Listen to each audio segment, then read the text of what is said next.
signed and dealt with. You know what I'm saying? That's now. I'm just saying moving forward. Respect. I'm saying they say that shit that they don't count against your eligibility, but you know, I've seen people having hard times getting their waivers approved. Right. So I don't know.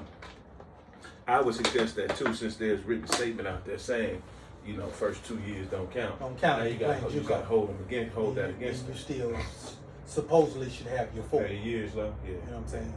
Yeah. Ain't no telling. I mean, because you got somebody that's maybe you would consider a little bit underdeveloped or need a little bit more development. Why wouldn't you go play 2 years of JUCO ball, get a little strength about yourself, get a little grown man about yourself, and then go, do something like that? Well, but that 5 for 5 is something different, though. Right. Because it's not about your 5 years after college. They're saying your clock starts when you turn 19 or your graduation date of high school. Oh, wow. Right? Mm-hmm. So, well, hey, listen, y'all see us, we here. You know, we always kind of talking, messing around, letting y'all in. We already recording. I ain't even know that. We just talking. We just talking, man. But listen, welcome to the JayNReg podcast. Episode, I think 14. Somewhere in there. Yeah, man. Welcome back.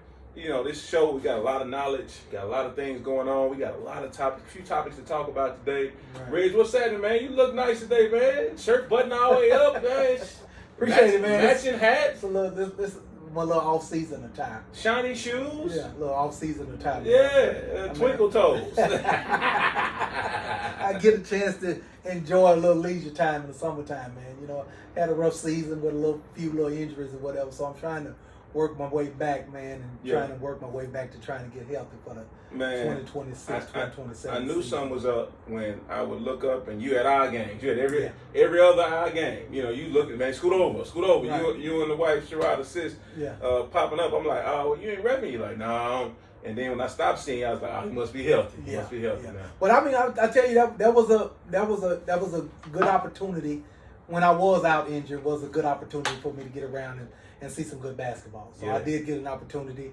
I did enjoy the fact that, you know what I'm saying, some Tuesdays and Fridays when I would normally be traveling somewhere or working somewhere, that I got an opportunity to just sit and be a fan. I mean, because when you're a basketball fan, it's always a good thing to be able to just sit and watch some good basketball. So I really got an opportunity to do that. I appreciate that. Yeah, nah, Reg, man, listen, brother. You talking about a year to watch some basketball. How about this year? How about this year of basketball in 501? It was a special year. Yeah. One really, really special year. A lot of really, really good things happened this year.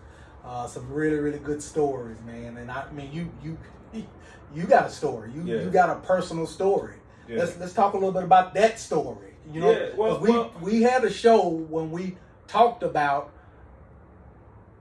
the reasoning for you coming back, you and your son coming back and spending his senior year in the 501. So talk a little bit about how special that was. Yeah, no, and see, so that's great. And I do want to get to that, Reg, but man, pardon me, man. Let's not start the first block off with that. Okay. Let's start, you know. We don't have to do that. Yeah, we'll get to that. We can get to that. We'll get to that. And so, but man, I want to just champion the year of basketball, right, in Arkansas. Yes. Right, man. I've been on record of saying these classes, this clump of classes, 22 through 28, 29-ish, 28, are some of the best talent here in Arkansas.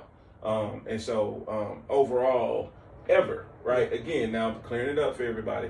I'm not saying the 2024 class is better than the 1997 class. You see what I'm saying? I'm saying the collectiveness of, if you put all that 4, 5, 6 classes in a row, put them in a pot, I think that talent is better than any other talent ever in the history of Arkansas basketball. Okay. So this year was a year, I think, to commemorate it and to really bring everything to a head, because this 26 class, along with the 27s and 28s, got some studs. Got some studs. Right, got some studs, man. And so, man, first off, congratulations to the champions. You know what I'm saying? To the champions who all won. Right. You got who are all the guys that won championships? You know, you had the Brian Hornets that were the repeat champions. Back-to-back champions in 6A. Yeah. You had of course Parks won 5A, 4A.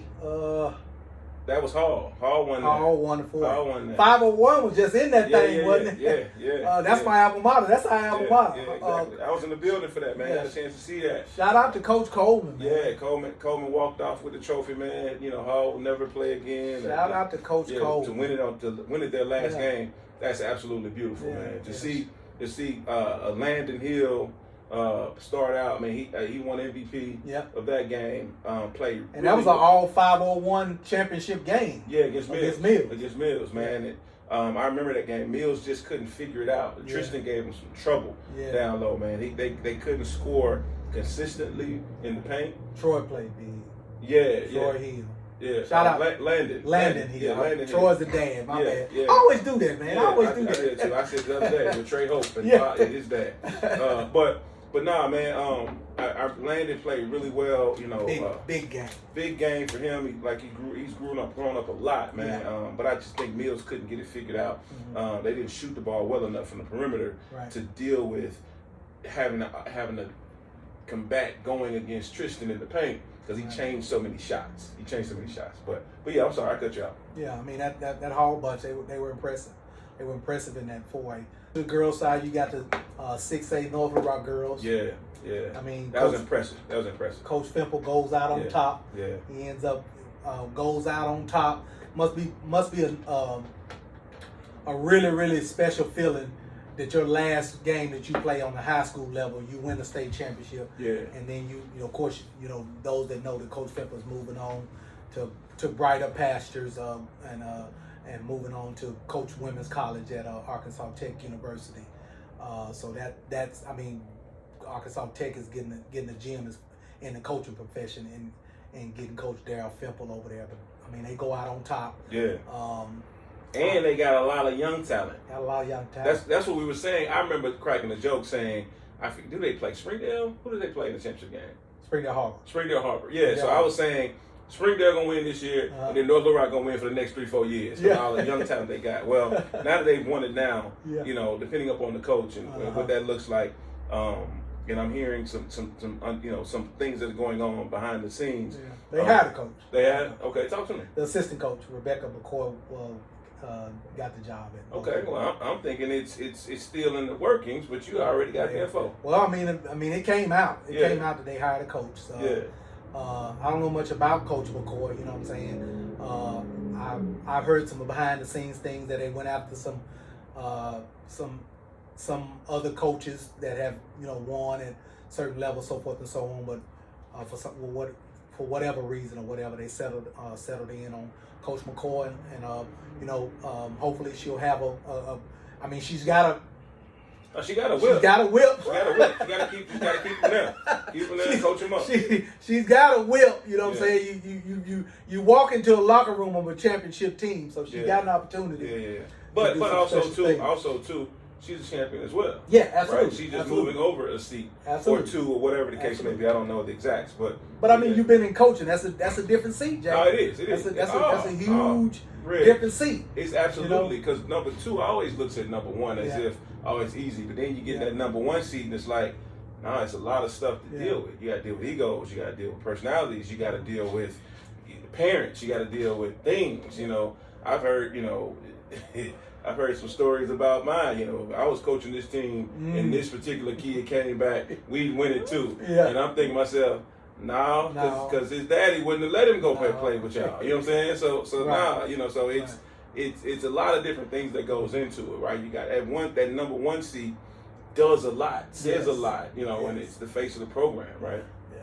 The Farmington girls team was very, very impressive. Probably one of the best looking teams outside of North Little Rock that I saw in the state tournament. They got an absolute stud in Easter McCullough, and she has a chance to be really, really one of the special ones to come through in quite some time. Riz, let me ask you this.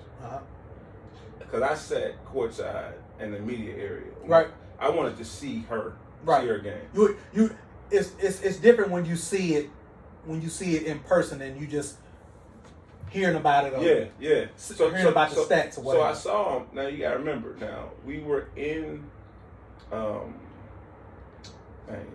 Farmington. Farmington, yep. For the semifinals, quarterfinals. Yep. For the playoffs, right? Yes. So I got a chance to see her then, and it was kind of one of them. Dang, I keep hearing the name. I've heard she's good, and I was watching her, not zoned in. Yes. But I remember like, when I get a chance to see her, I'm just gonna watch her. Let's watch her. And so now they make it to the championship. Uh-huh. And of course, Barview makes it to the championship as well. So I'm there before our game, and I go and I remember I sat by Swish. They Swish over at Hot Springs, and we sat courtside in the media area, and I'm watching her. Riz, does she have a chance to be one of the best players ever come out of Arkansas? And I don't say that lightly. I don't just say that. You know what I'm saying? But she does some stuff, man, where I'm like, that's different. She is a very, very cerebral player. Okay. She's not the most athletic. She's Correct. not the fastest. She's not going to wow you with athleticism. But what she's going to wow you with is making the right play. Yep. Getting to her spots. And if she's left open, it's pretty much a bucket. Yeah. You know what I'm saying?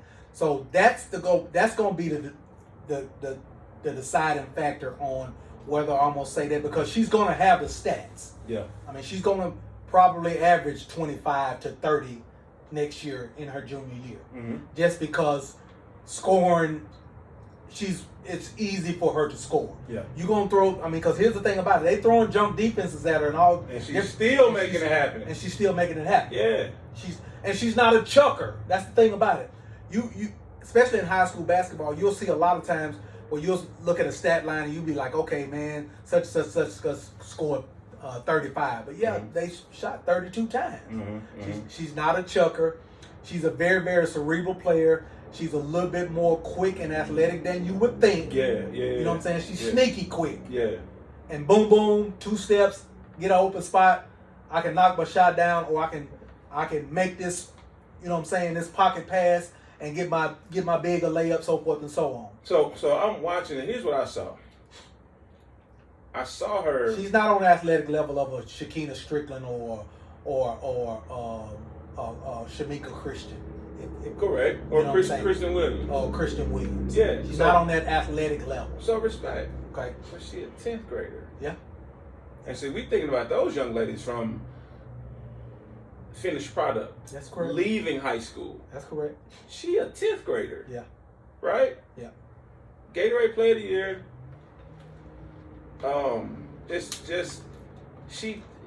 So what I was watching was her teammates look for her to score. Mm-hmm. Team needs her to score too. I respect. They need her to score. Yeah. But that doesn't make them have to want to give you the ball. That's right.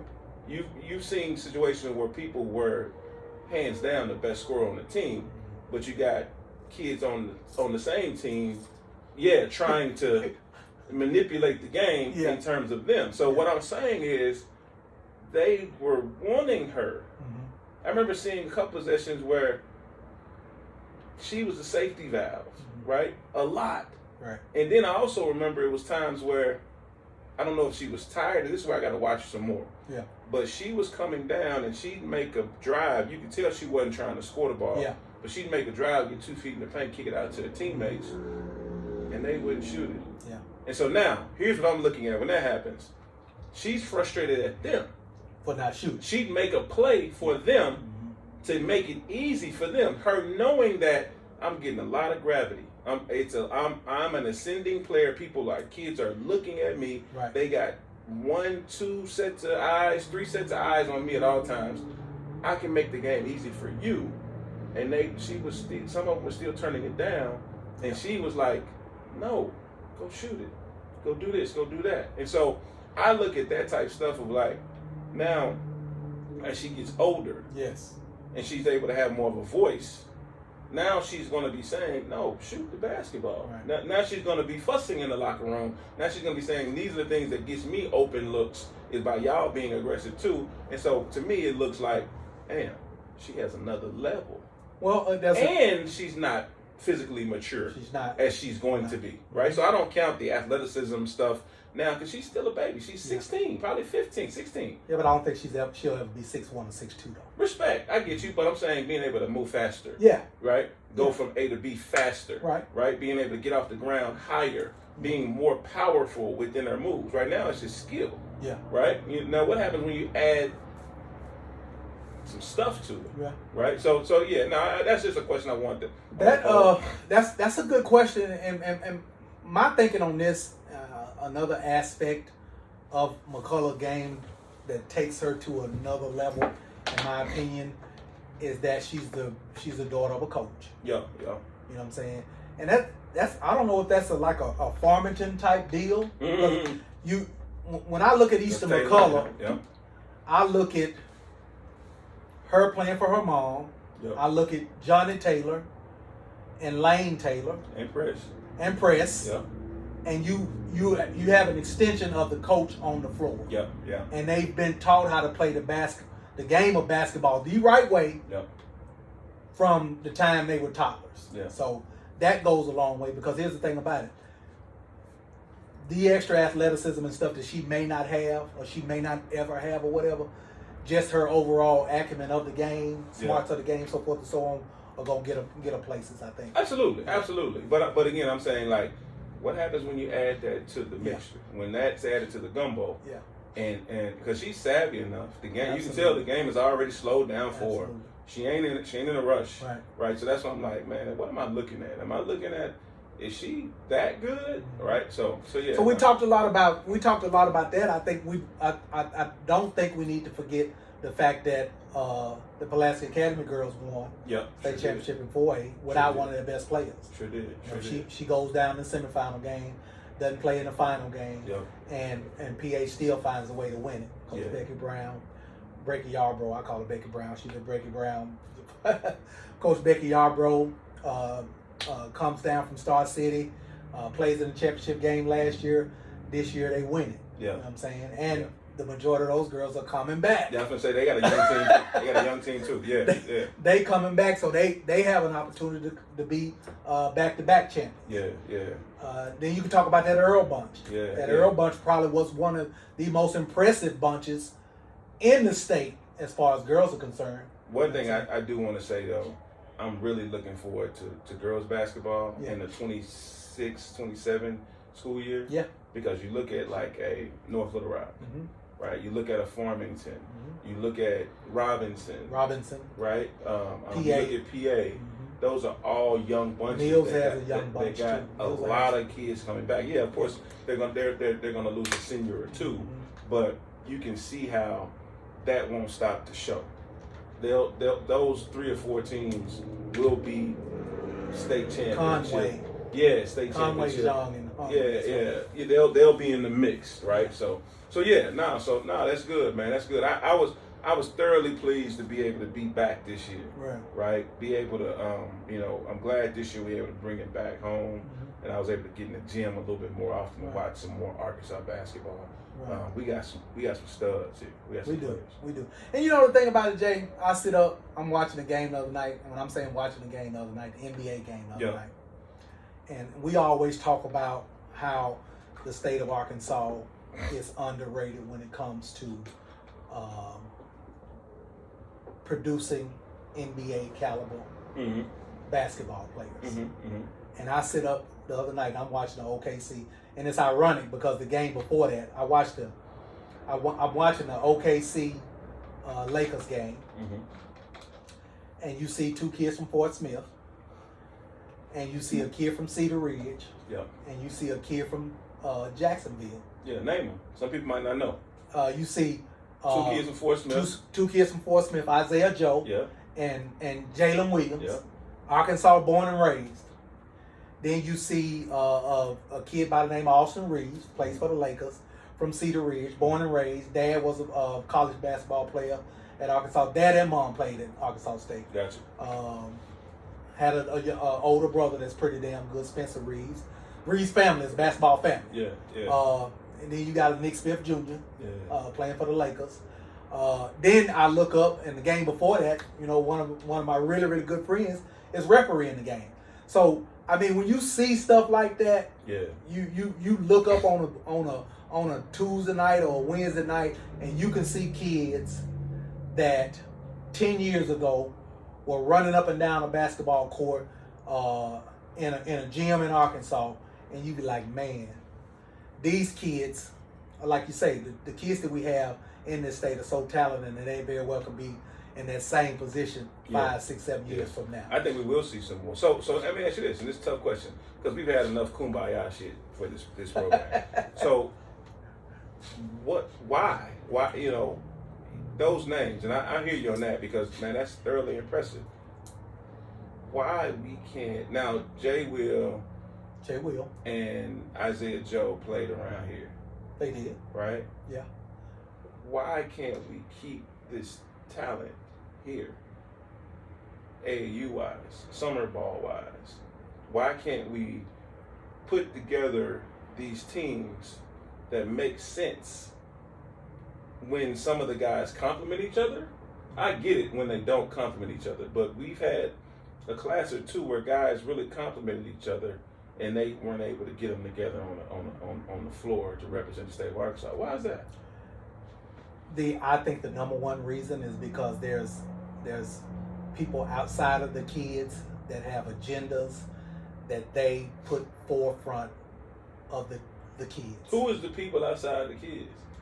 You got parents, you got AAU team presidents. Yeah. You got a lot of different entities that go into not seeing those kids grouped together competitively competing on a national level when it comes to grassroots basketball.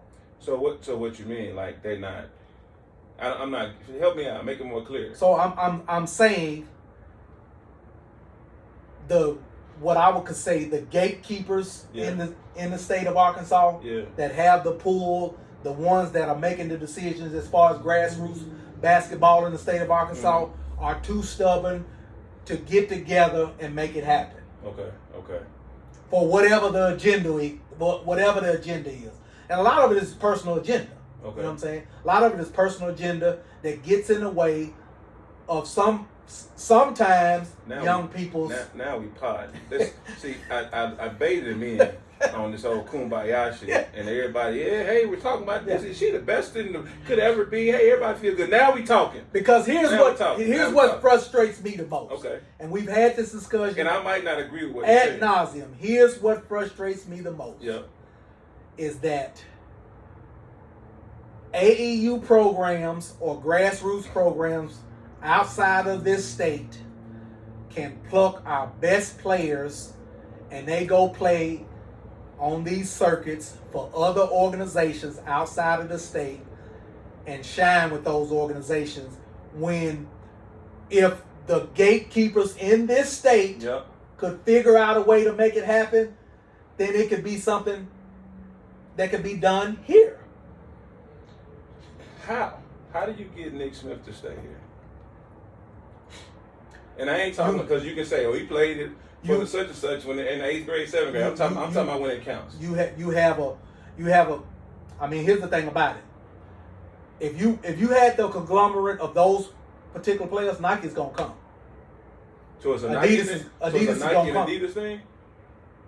Partly, yeah. Yeah. I think partly, yeah. Yeah. Because you're not going to get a contract unless you have the marquee players. Yeah. You're going to have a marquee player or two in order to get that particular contract. I agree with that. If that makes sense. I agree with that. Yeah. You see what I'm saying? Yeah. We got the marquee player. We don't have the marquee team. We have the marquee players. I'm going to give you a prime example. The marquee player for the next couple of classes is Anthony Spratt Jr. Okay? Anthony Spratt Jr. is playing for Brad Bill Elite. Mm-hmm. If there was a way that we could put Anthony Spratt Jr. along with along with an Elijah Brown, along with a Van Hayes, I'm just throwing some names out there. Mm-hmm. I'm throwing some names out there. Mm-hmm. Put that team together. Nike's gonna come a calling. Because we've done it. We've had the Woods before, the Wings before. Exactly. And guess what? When we had the Woods and the Wings, guess what?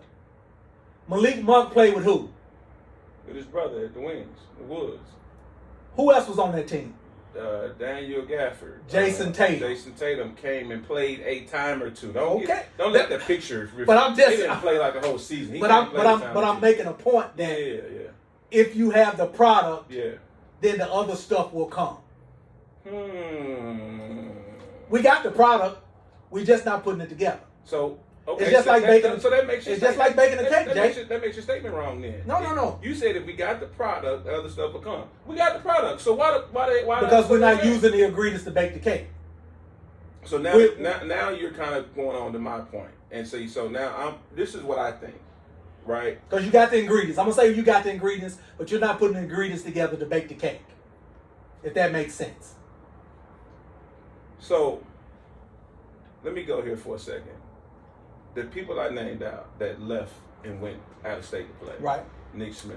Right. Name a couple of more that went out. JJ. Moses Moody. JJ. Jacob Lanier. Name a couple more. Before Spratt. In the years prior to. And if we can't, that's fine. But and here's some of this stuff. Bryson played for Blake Griffin. And he played for Mocan. Yeah. Bryson Warren. So here's some of the stuff that I think that we don't. And these were our elite kids. But go ahead. Yeah. These are the things that I think need to be talked about because that question has been posed, and everybody says the right things, like the talent you just named out with the Spratt and the Elijah Bryant and the Van. Mm-hmm. It sounds like it fits, but I'd say no. I think that's when you get into the what's wanted, what's needed. If you look at the kids that have left to go out of state to go play, they were number ones. Okay? Nick is a number one wherever he goes, right? Brandon Miller was on that team. Yep. Right? There was a couple more another pro too that was on that team. Right. Moses Moody went out of town. He's a number one, right? In terms of high school, he was a number one. Yeah. College was number one. Right. He got drafted by one of the greatest franchises in the world where he had to sit and wait his turn. Right. Right? But he was a number one. And so I think that is Spratt not a number one? Hell yeah, he's a number one. I'm trying to see where you're going. Well, just listen to me. The number ones go elsewhere because I think that, and again, this is stuff that we got to talk about. We got to get this clear, and so that we can, I think, grow. And this ain't no hate to any organization because I want to see the state win, but I think that this state don't know how to treat number ones. I don't think that number ones are fruitful. Then whose fault is that? And I don't think number ones are fruitful right here because there's so many, and I will go into this later on, right? Because I got a couple comments to make about a couple classes. It's when you get out of town, right? It's business. Yeah. Right? When we go, you mentioned my kid playing out of state. It's business. And so what my conversation with him was, we ain't made it. This means that you're under microscope every weekend. Because here's the deal. They're paying a lot of money to get you and me back and forth to these places. Right. Right? If you don't produce like a number one, they can find somebody else down the street in their same district, in their same zip code, that can be average. You have to go and play at a high level and earn your dollar, earn your keep, right? I don't know if here the ones get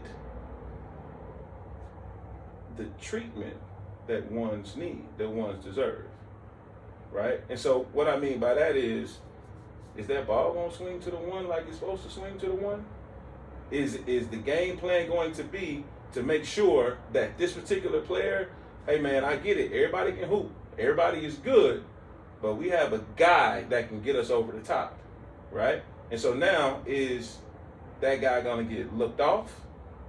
And he's sitting over there like, come on, and it's like, nah, and I'm not talking about my kid, I'm talking about the mentality of a one. Right. Right? And so now when that player goes out of state and plays, like a Nick Smith, Mm-hmm. he's playing with other guys that are guys. Guys, yeah. Like cream of the crop guys. Right. And it's almost a pecking order. I don't think we do a good enough job around here establishing pecking orders. So, and then what happens with that is everybody kind of meshes together, and now you got the 8th guy shooting the shots that the 2 guys supposed to shoot. Now you got the 6th guy that's supposed to be a rebounder, right? Mm-hmm. Now I'm going to get in my bag. Yeah. And that takes away from the overall right. strength of the team, right? But that's all about roster management and being able to coach all of that element. Being able to coach all of that element. Yeah. Because I'm gonna give you a prime example. You know what I'm saying? Not to cut you off, but if I sent you a picture, and I made sure I posted something about Ed, Petey, Durham, and the Mavs organization, because I always go back to that when I hear people have all of these scenarios on why it can't work. Mm-hmm. Well, Petey does the opposite. But Petey has young ladies mm-hmm. that the WNBA started today that play for his organization that are playing in the WNBA. Yeah. Not a young person from Arkansas, but what I'm saying is that on that team, he had several players from Arkansas mm-hmm. that went to UCA, that has a South Carolina offer, that's playing at LSU, that's on a development team in the WNBA. So it can be done. It's just that people don't want to get together and make it happen. Nah, okay, so respect. But one thing I can put on that is, man, Petey ain't playing. You think you go on the Petey operation, gonna tell him how to run his operation? That's what I'm saying. Okay, so what I'm getting at is, Petey, because it has to be somebody to work the pecking order out. Exactly. Because if I got Nick Smith and this particular player, and this particular player, and this particular player, now you're getting what I'm these people gonna know who gonna get the shot. There you go. Now you're getting what I'm putting down. If Petey ain't playing, like there's one thing I noticed about Petey.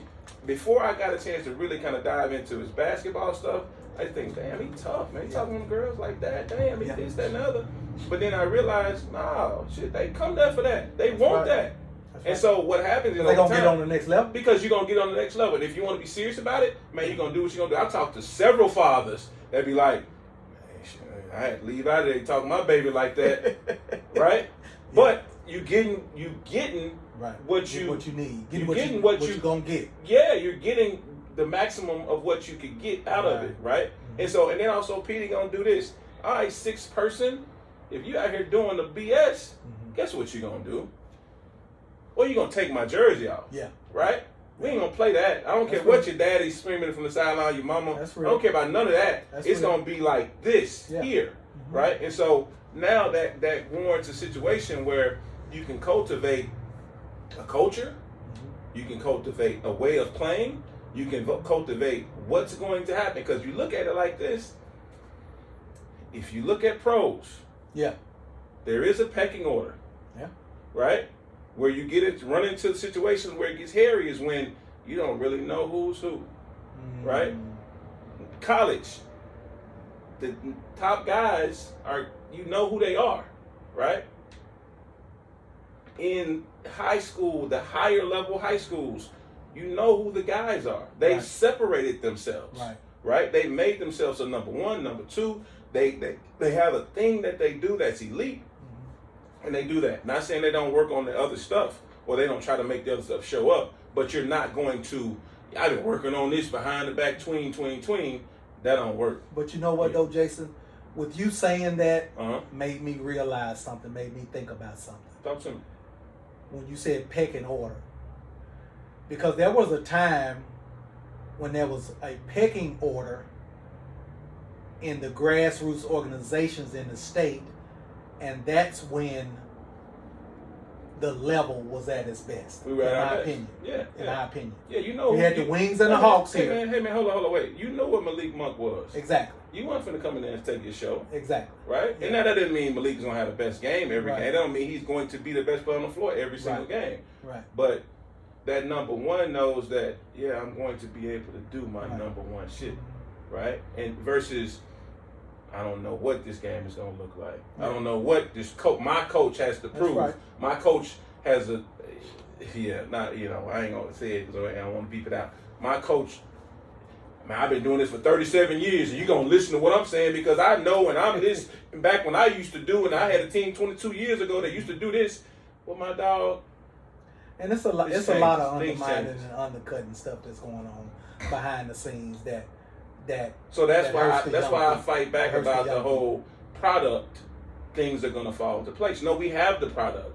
It's do the number ones trust that you are going to put them in position to make sure that they are doing the things they need to do to keep advancing, right? Please don't take it as a diss. Maybe this is probably some game to say, hey, look, maybe you need to think about this. I know we've had some guys who went off and done some good stuff, and no disrespect to that, but I like to be able to see this state win as a total.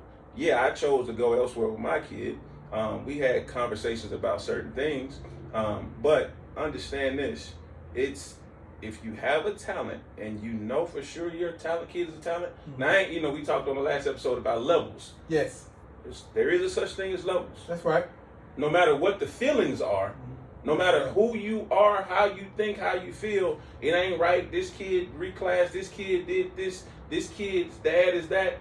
None of that shit matter. At some point, you got to get on the floor. Right. Right? And so, yes, know that you're going to deal with that, but people are trying to make the right decisions for their players, their kids, and then also the situation.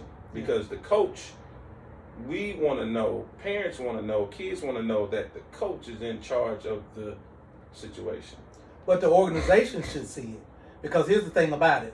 If you go and you look at it, because JJ goes to Brad Bill Elite, and JJ is the man on Brad Bill Elite. Yep. Spratt goes to Brad Bill Elite, and Spratt is the man on Brad Bill Elite. Mm-hmm.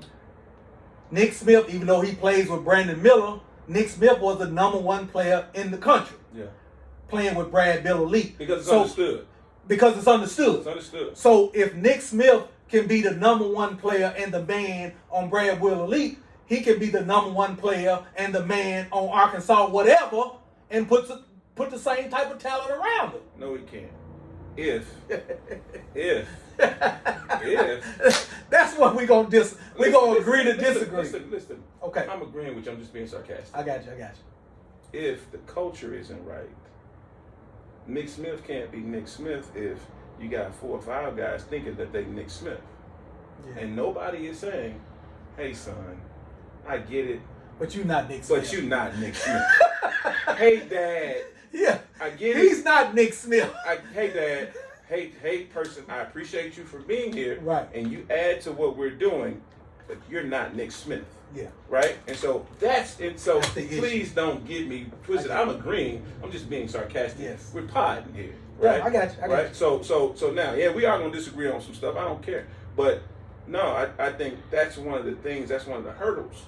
Right? Why? Because you ain't got everybody leaving. Yeah. And I'm not saying the guys that are playing there aren't guys. Because But Nick could have played with Khalil yeah. But, and Corey Washington. They played on the same high school team. yeah, and so I know people are gonna pick this apart and say, well, this person stayed, and this person, Jay, you crazy because this. No, I'm saying the collective of our ones, our ones. The Bryson Warren.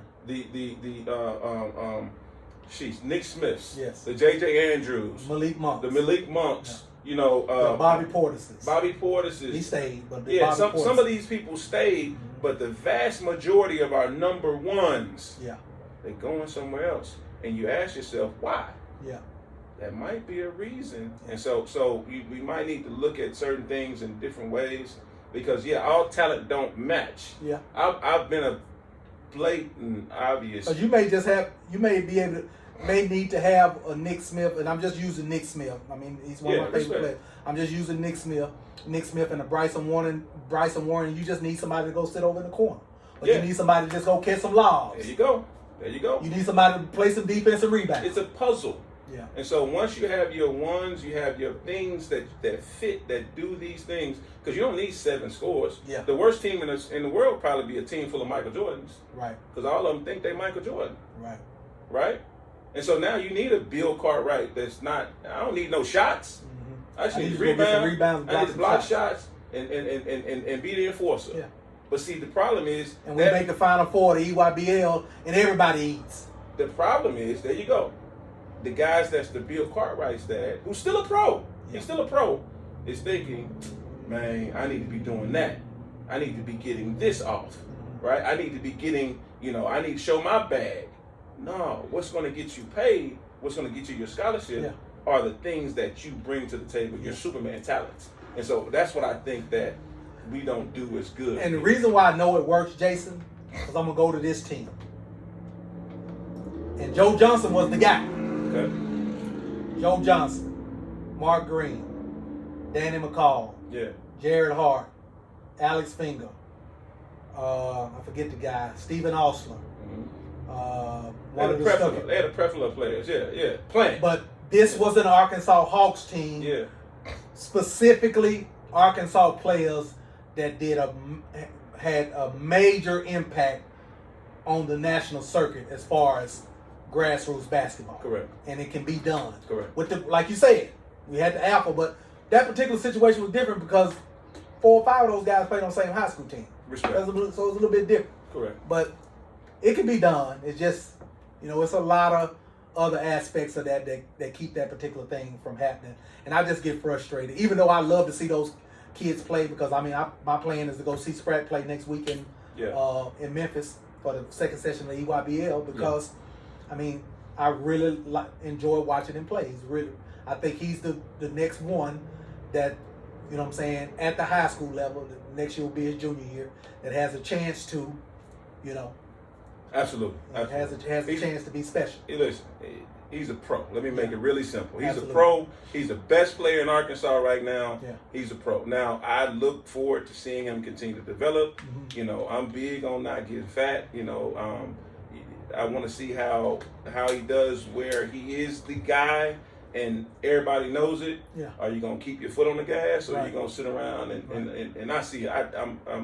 I'm friends, I guess, on social media, and I see some of his posts stuff. So I see him in the gym, but I'm really looking forward to seeing him. That kid, you talk about, he's in the 10th grade. 10th grade. What happens when his shoulders start to spread out? What happens when his chest starts to bulge? What happens when he starts to start bouncing off? What happens when he starts getting some more rocks in his pocket? You know what I'm saying? Like, so what you see now is really good, but what you could see is great. And so I want to clear up. Hopefully, my point is made with the whole thing of why it can't happen here.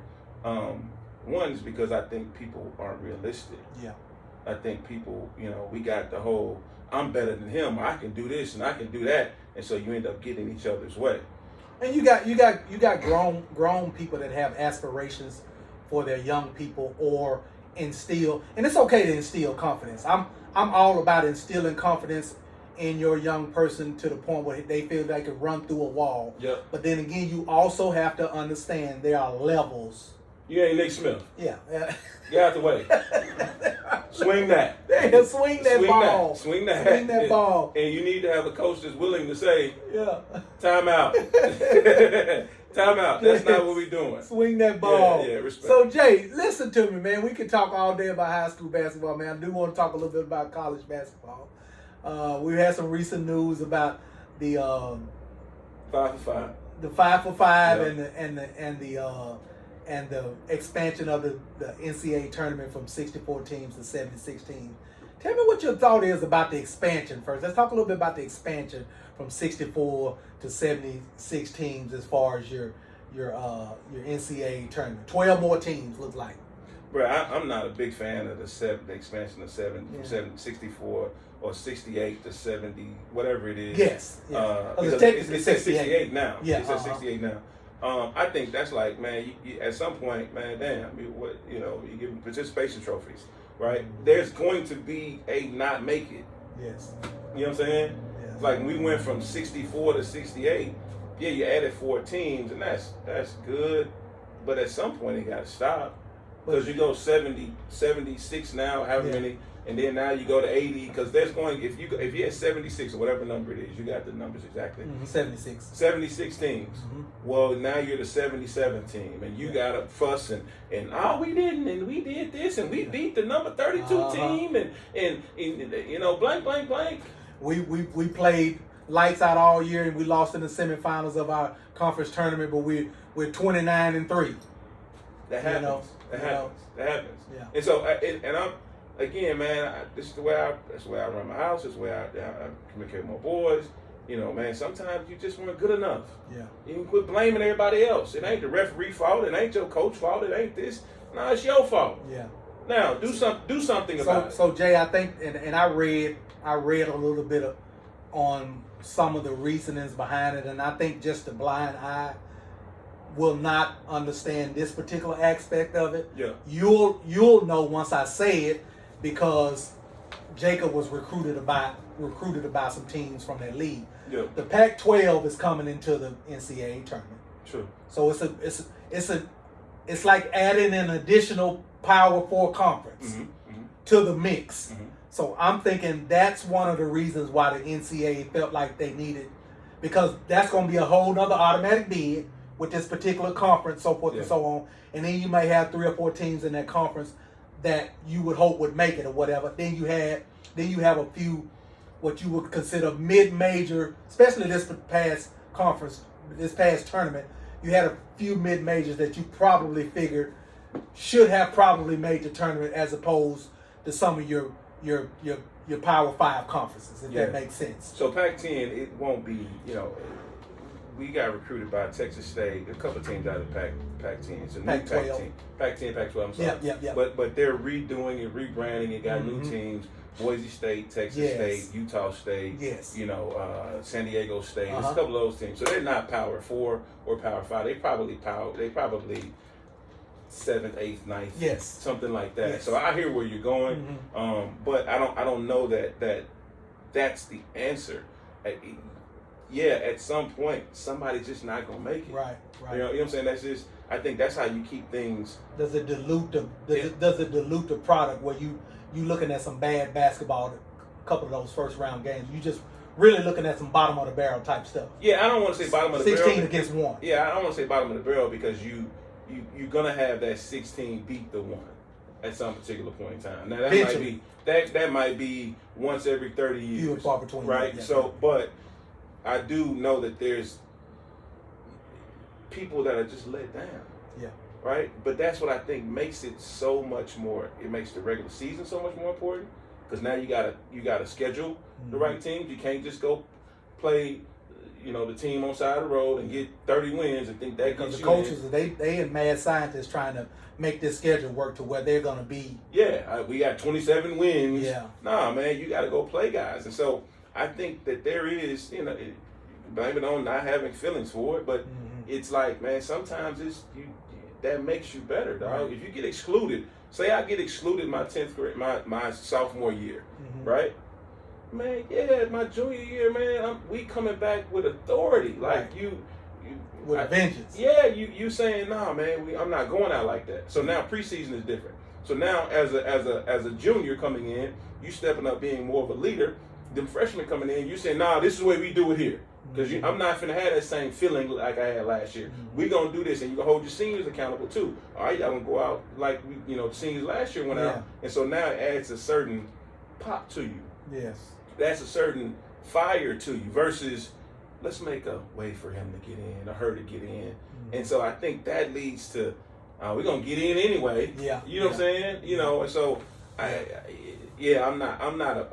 know that if even adding those extra 8 teams or 10 teams, those are going to be quality teams. Should be. But it's still, at some point, there has to be a cutoff. Yeah.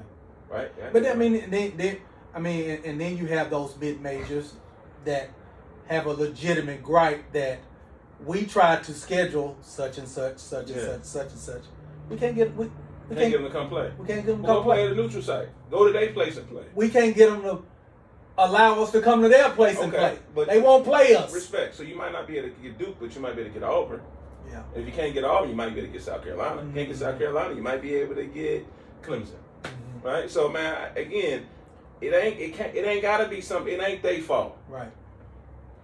Where your relationships at? Right. I remember one time I'm coaching at UALR. Never forget this. You told me this story. UAB. My guy, he don't even know we beefing. TJ Cleveland, we beefing. Yeah. No, I talked to him about it because he's at Vandy now. He was actually recruiting Jacob, but we shared a laugh about it. They weren't too big on film exchange, and that was my job. One of my responsibilities while I was at UALR is film. And my coach Steve Shields was big on film. He wanted 10 films, 10 tapes. I need 10 tapes of the previous games because I need to see what they're doing. Well, UAB was one of the games that we played. I think it was North Texas, and so we needed that North Texas game. TJ Cleveland didn't send me that tape. Man, I got my ass chewed. I got, man, Shields went off. Right. And I'm just like, no, here's my, because I'm already ready. Here's my request. Here's my second request. Mm-hmm. Here's my third request. Here's when I called him. Right. Here's when I emailed him. Here's when I did blank. Right. She looked at me and said, "Did you drive down there?" She looked at me and said, "We met with them." No, matter of fact, he walked off. Then he came back about 20 minutes later. He came back. He was like, "We seen them last year at the Final Four. You remember we was at a bar? We seen them. I remember because that was my first year." He's like, "Did you buy him a drink or something?" And I'm like, "No, I didn't buy him a drink. I didn't know I had to buy." I didn't say this. But I'm thinking, no, I didn't think I had to buy everybody a drink. But what he's saying, because she was a big relationship guy, he's like, you had an opportunity to make an impression. You knew you were going to play him next year. You knew he was going to play them next year. Well, we didn't know that because the Final Four, you don't know your whole schedule. Right. So he's like, you know there's a possibility of something happening. So just go and put your best foot forward. Make them want to help you. There you go. You know what I'm saying? Make them want to have, you need to have a reputation that, man, I want to rock with Jay. Yeah. And so, man, I had all the excuses in the world. All of them valid excuses. Mm-hmm. He was like, man, you probably should have bought him a drink or something. I'm thinking, damn, I don't make no money as it is. I'm supposed to be buying cats drinks. Yeah, that's right. But to this day, I adopt that. So guess what I had to do? I had to drive to go get that tape. Go get that tape. That's right. And drive to go get that tape that day and then turn around and come right back.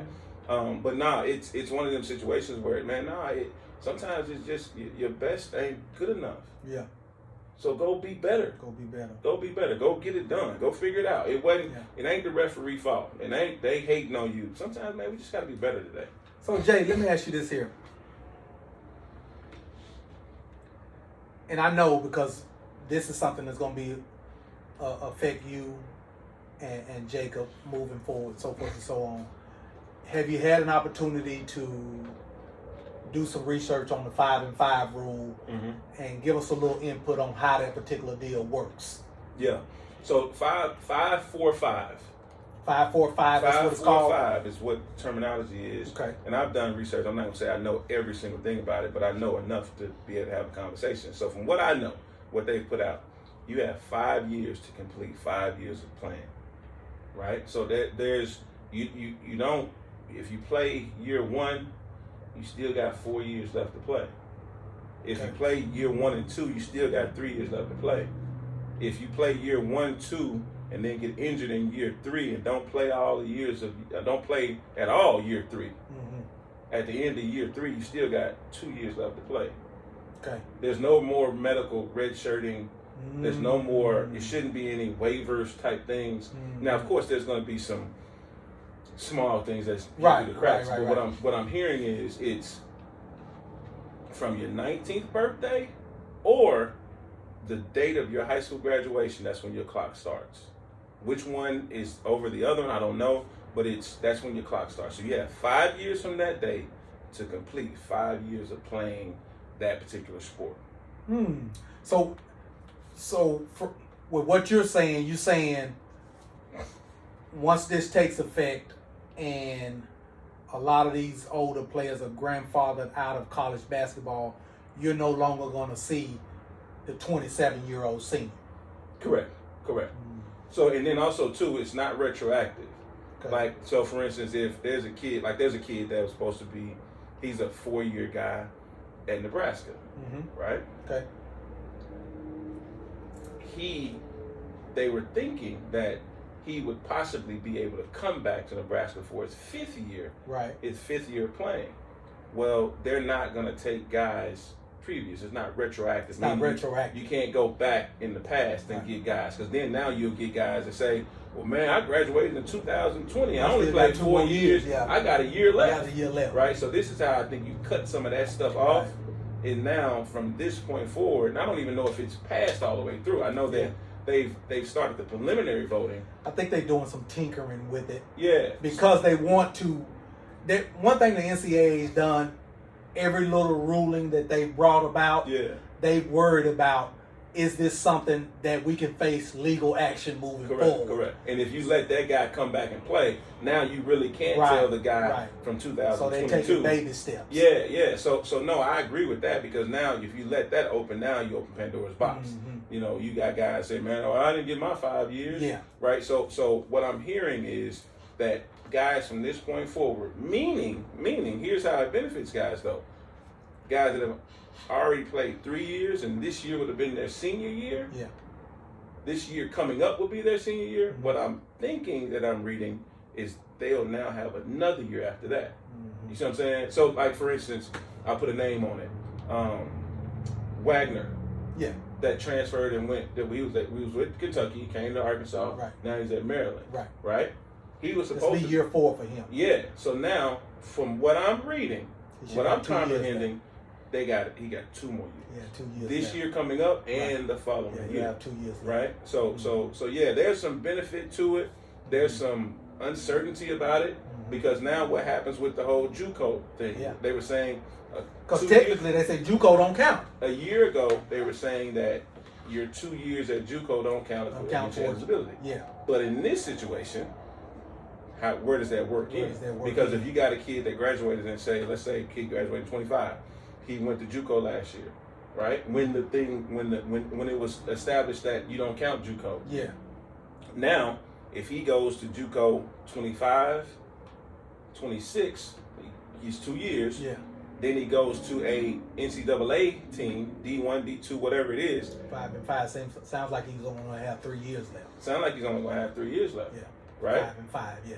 Yeah. Which is still different from what JUCO was. Yeah. Because JUCO would have been, you do 2 year JUCO, you only gonna have 2 years left. Yeah. So you know what I'm saying? That's still there's a give and take. There's a little give and take. Yeah, it's a little give and take. You know, I'll say this, you know, and prayerfully, mine won't be in for 5 years. Right. Prayerfully, we have the opportunity to make a decision, you know, and go do something else on a higher level.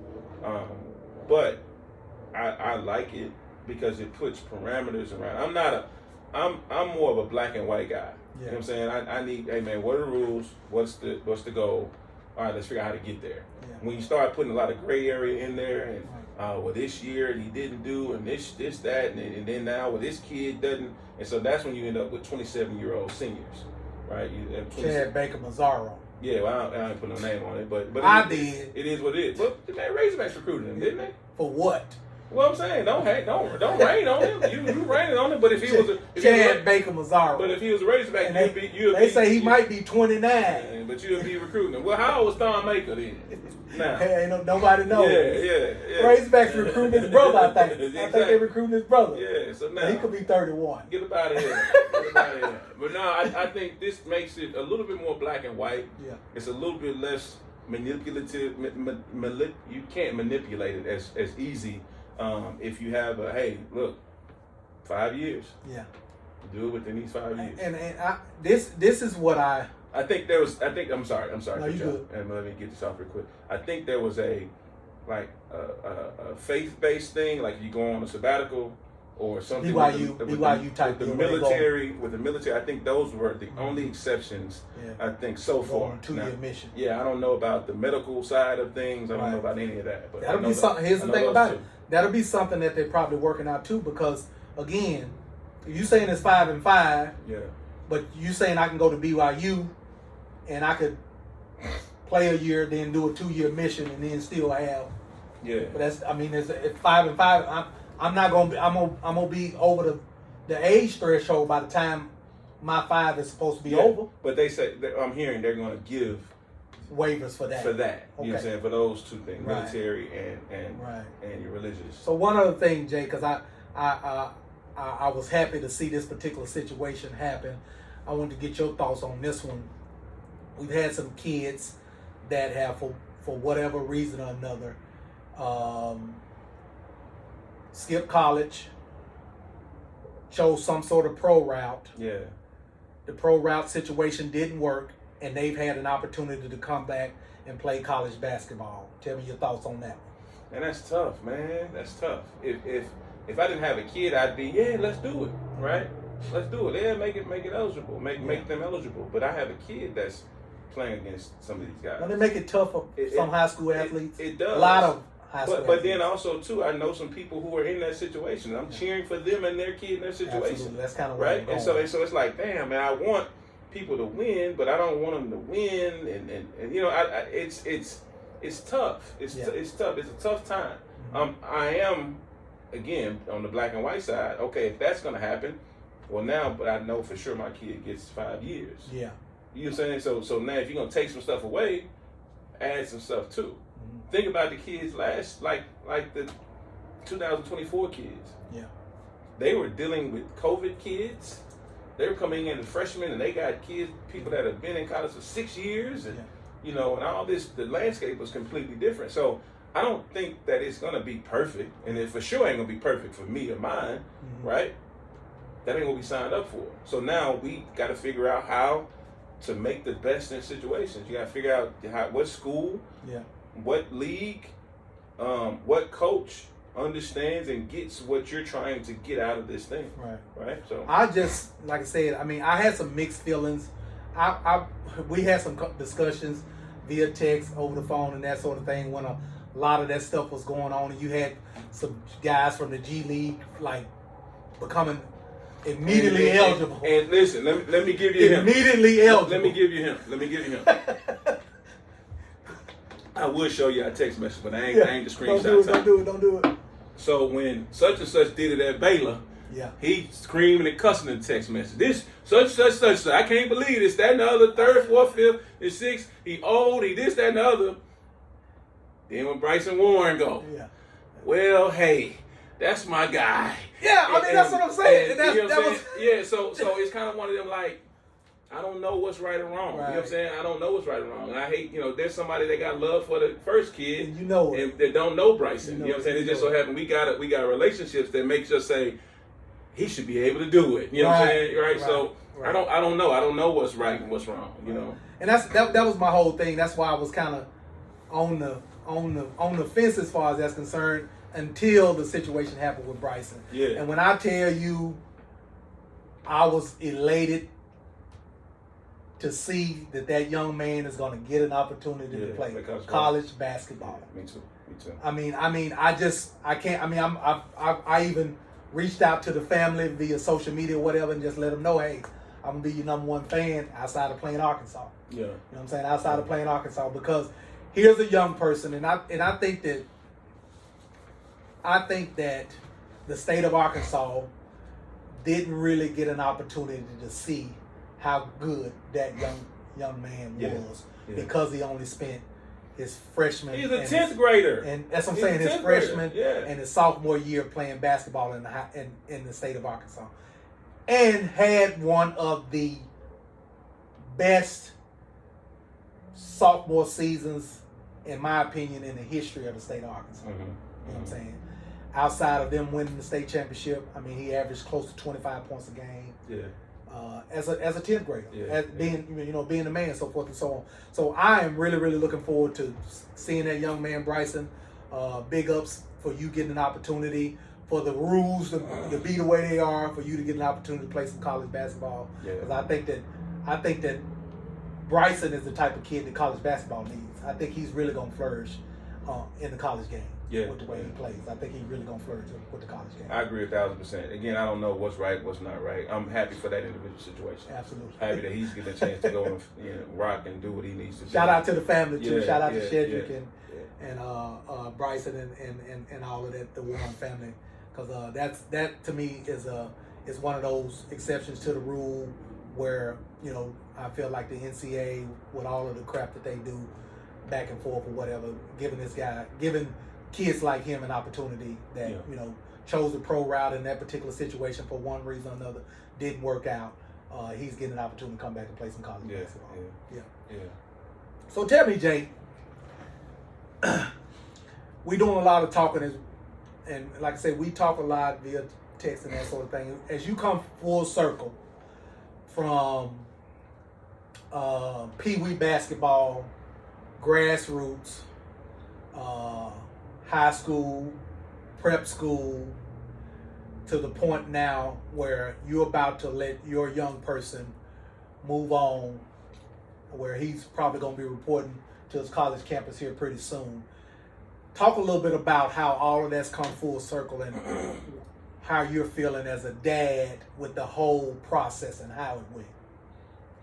Man, that's tough. 3 weeks. I think 3 weeks is when he leaves. 3 weeks. To go and report to Lincoln, Nebraska. Man, I don't know. I don't know. I look back at things and I'm really critical and really strong on myself, because I know my family looks at me to really spearhead this stuff, and so I try to hold myself accountable. In situations. Man, I don't know that I changed a thing.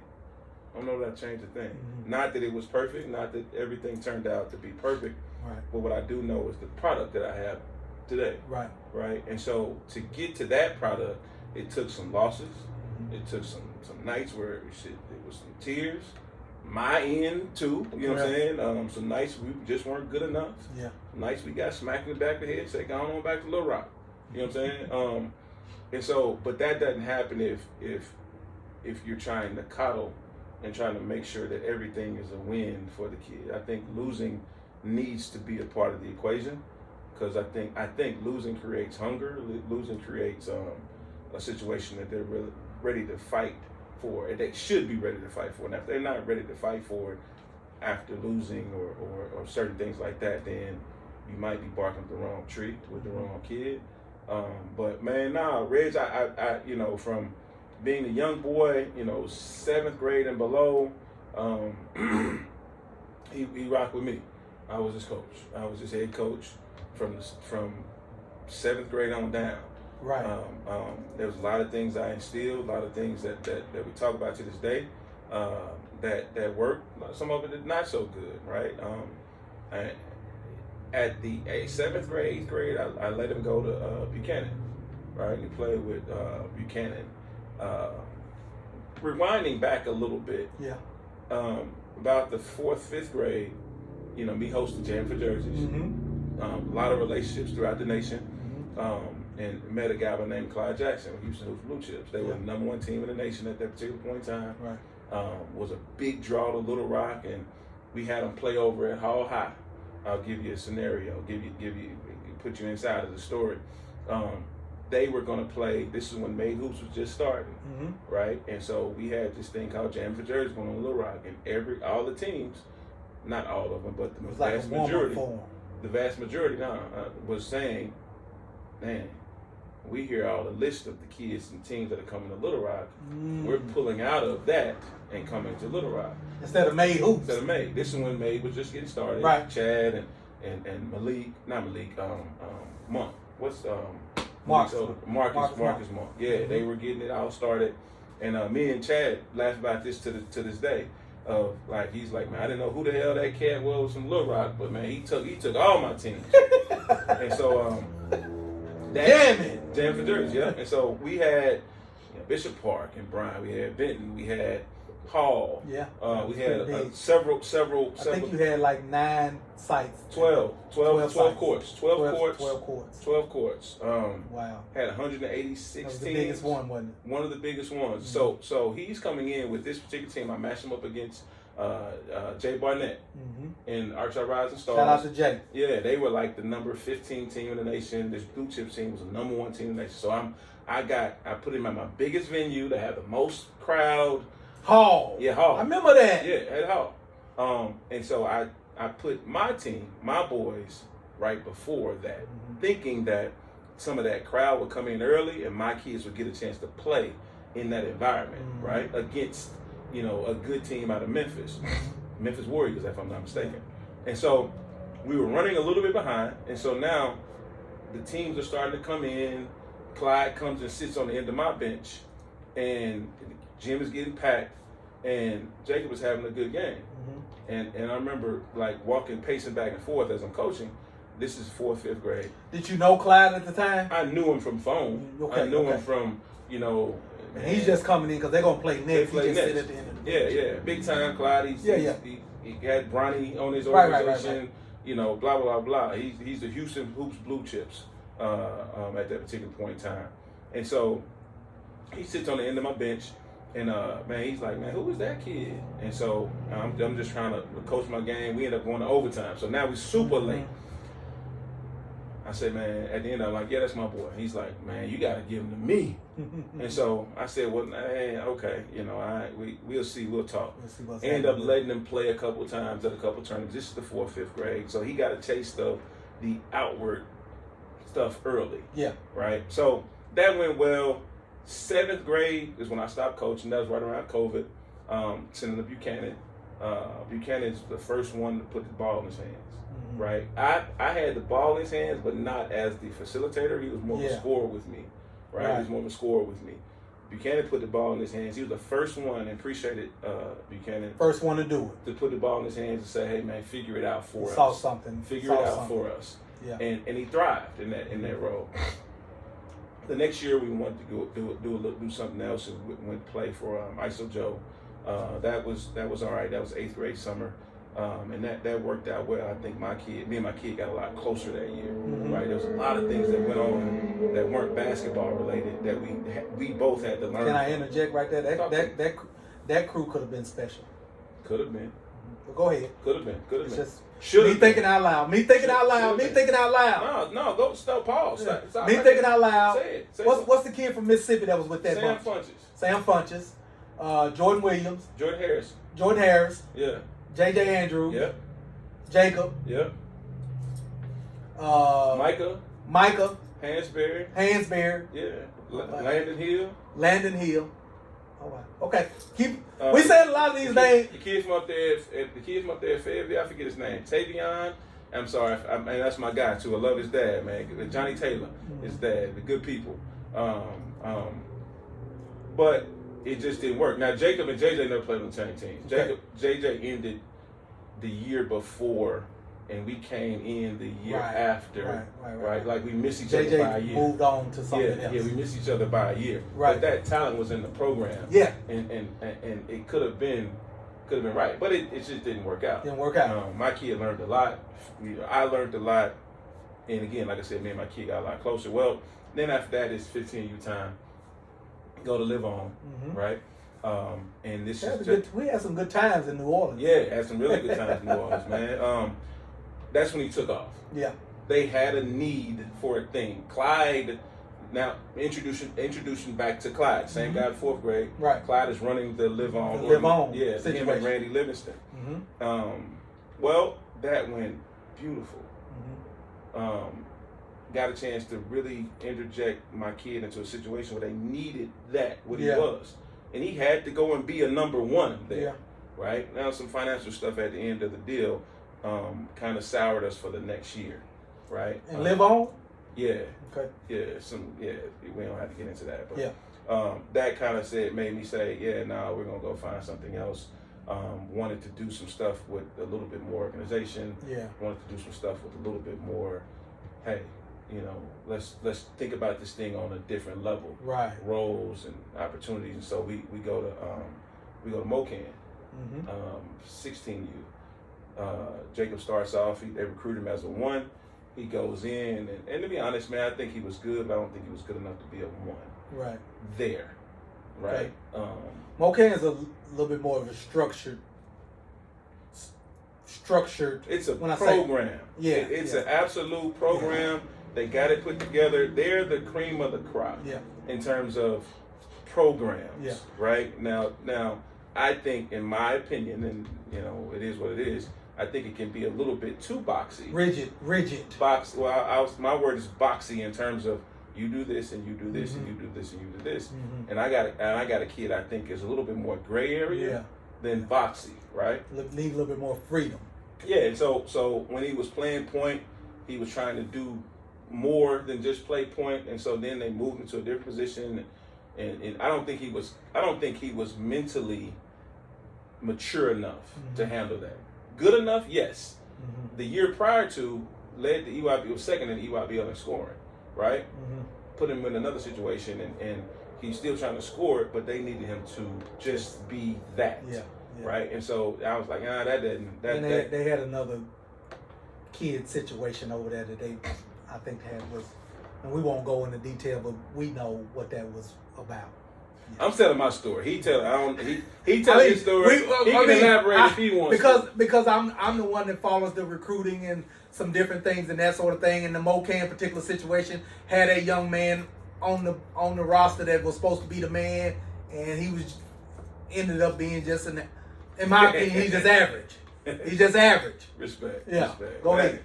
Hey, so that we decided, hey, look, going into senior year, we needed to make a pop. Yeah. Clyde called us, and he's been a fan of my kid since he was a baby, right? And so that's why we ended up going back to the Blue Chips, not because he ventured off from Randy Livingston and went and started his own on Under Armour. Yeah. Had a number of opportunities to go different places, but by the time you're in a 17-year situation, you want to go with something that you know is going to be. You want to go somewhere where you can rock. Yeah, as the kids say, well, you want to go rock out. Yeah, but they know who you are, and you know who you are, and you're not fighting for this, and like going back to the whole conversation about being a number one. Humbly, I know he's a number one, and so I need to get him in a situation where I know he can be that, right?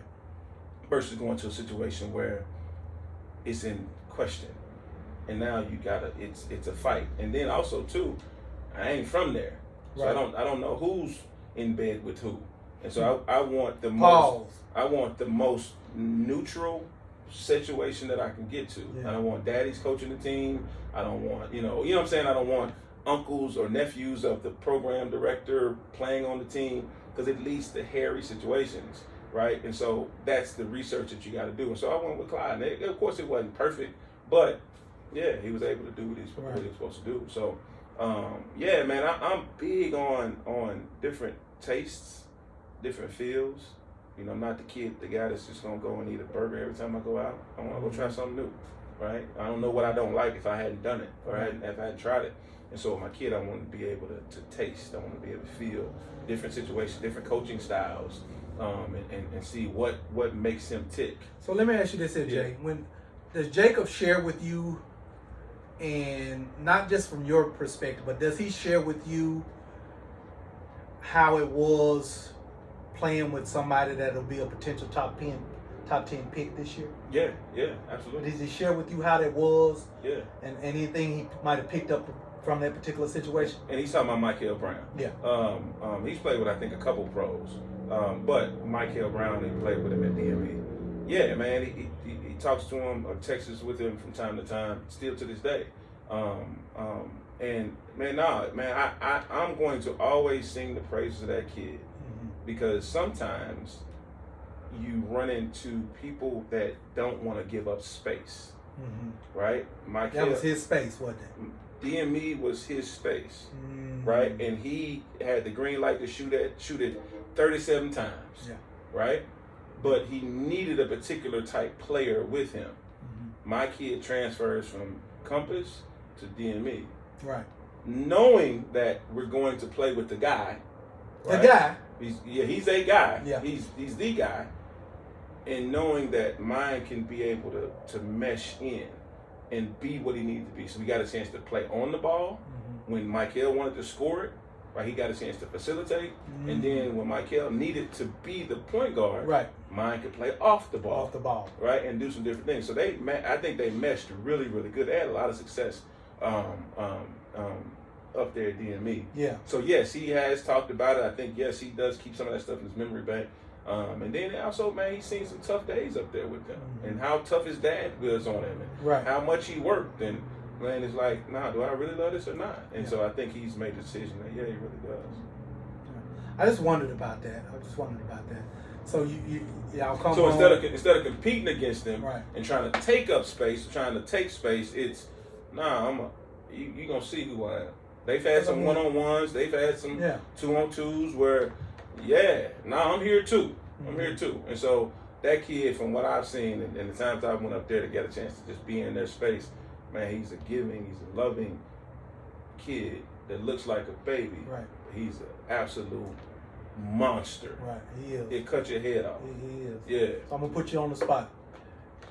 Best part of the journey. This whole journey that you talked about. Man, relationship with my kid, bro. Yeah. Passes and the fails. The being able to wipe his butt off when he failed. You know what I'm saying? The lessons and of him being able to say, I did that. Like I remember his first game winner. You were refereeing the game. And it was third grade at McClellan High School. Game they shot against All Red or somebody. The excitement in his face. Yeah. And the way he celebrated that, it's like he won the NBA championship. Yeah, he did. He did. championship. Because that's their NBA championship at that particular time. Yeah.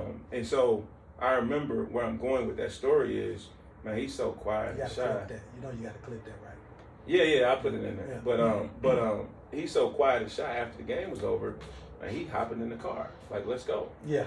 I'm like, nah, my nigga, man, nah. Get on out. Go get in that, just walk around. Go feel that love. Enjoy Feel yourself. that. Yeah. Feel that energy of the people pointing at you, people looking at you, and kind of smiling at you. Giving a high five, a dap in there every now and then. Feel that because you need to take in that. Yeah. Because there's gonna be some days where you don't want to do this. Yeah. Right? We're not gonna run away from the good times and slow down on the bad times. We're gonna try to slow down on the good times, feel those, and then when the bad times comes, know that it's just a part of it. Part of it. I asked you about the best. Tell me about the worst. What you consider toughest time? That's a good question. I told you I was gonna put you on the spot. That's cool, man. It's JayNReg podcast, man. Hey, bro, we gonna be transparent on it. We're gonna be real on here. You know what I'm saying? We ain't gonna BS. We gonna keep it straight. And man, I see a lot of other people starting to talk and have podcasts, man. Hey, man, we ain't in no competition. All love. Do you? Nothing but love. Good luck. You know what I'm saying? Go make it happen. I think that's the thing that makes Arkansas basketball grow a little bit more, right? Is when we have more attention, more eyes on it, more people paying attention. This is my middle boy now calling me. He has an event in Memphis now, so he's probably calling me, let me know how the game went. But get the game winner. Yeah, but nah, man, like that's what brings more attention to the game of Arkansas basketball.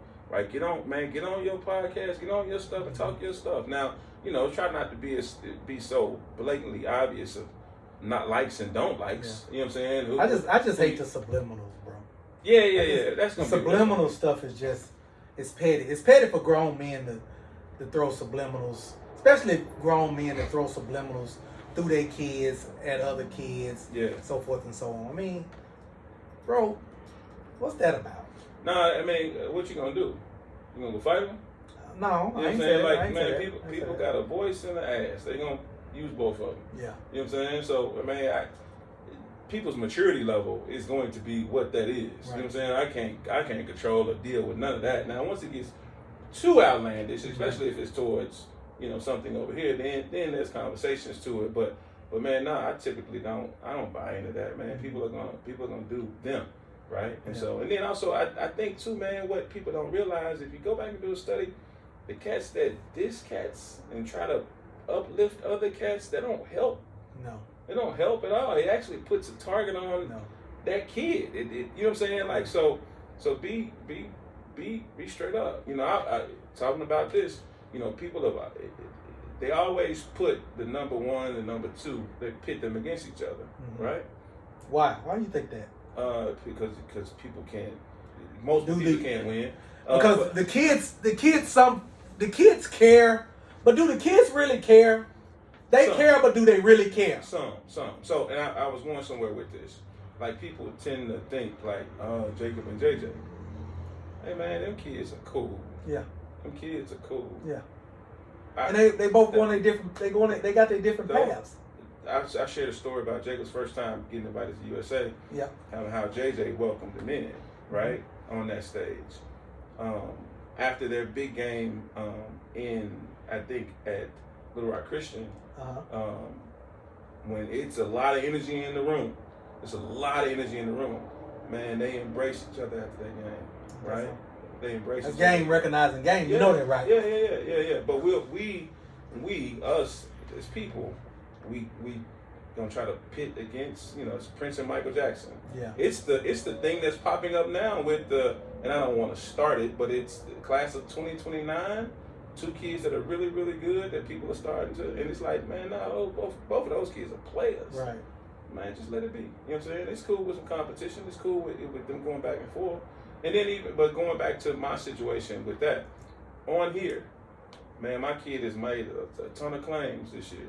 He's on record saying he's the best player in the state. Mm-hmm. Man, I've never said that he was the best player in the state. Right. On this podcast. Never said that. On this podcast, when we've done things like that, I've always gave respect to the JJ kid. Yeah. Always. He is one of the best basketball players career-wise here in the state of Arkansas. Mm-hmm. He has one of the best careers in the state of Arkansas. Mm-hmm. Ever. Bar nobody. Go back to your Uncle Bobby Earl Ray and get them. Because I want to say he played for at least 4 state. 3 out of 4 years he played in the state championship game. No. 2 out of 4? 2 out of 4. 2 out of 4. So 50% of the time he played in the state championship game. Yeah. So when I say, on the contrary, I do believe that Jacob had the best year this year. I do believe that wholeheartedly, right? I do believe he was the best basketball player here in the state. That doesn't add any disrespect to what JJ did. I believe he's one of the top 5, top 3 basketball players to ever play in the state of Arkansas. Stamp it.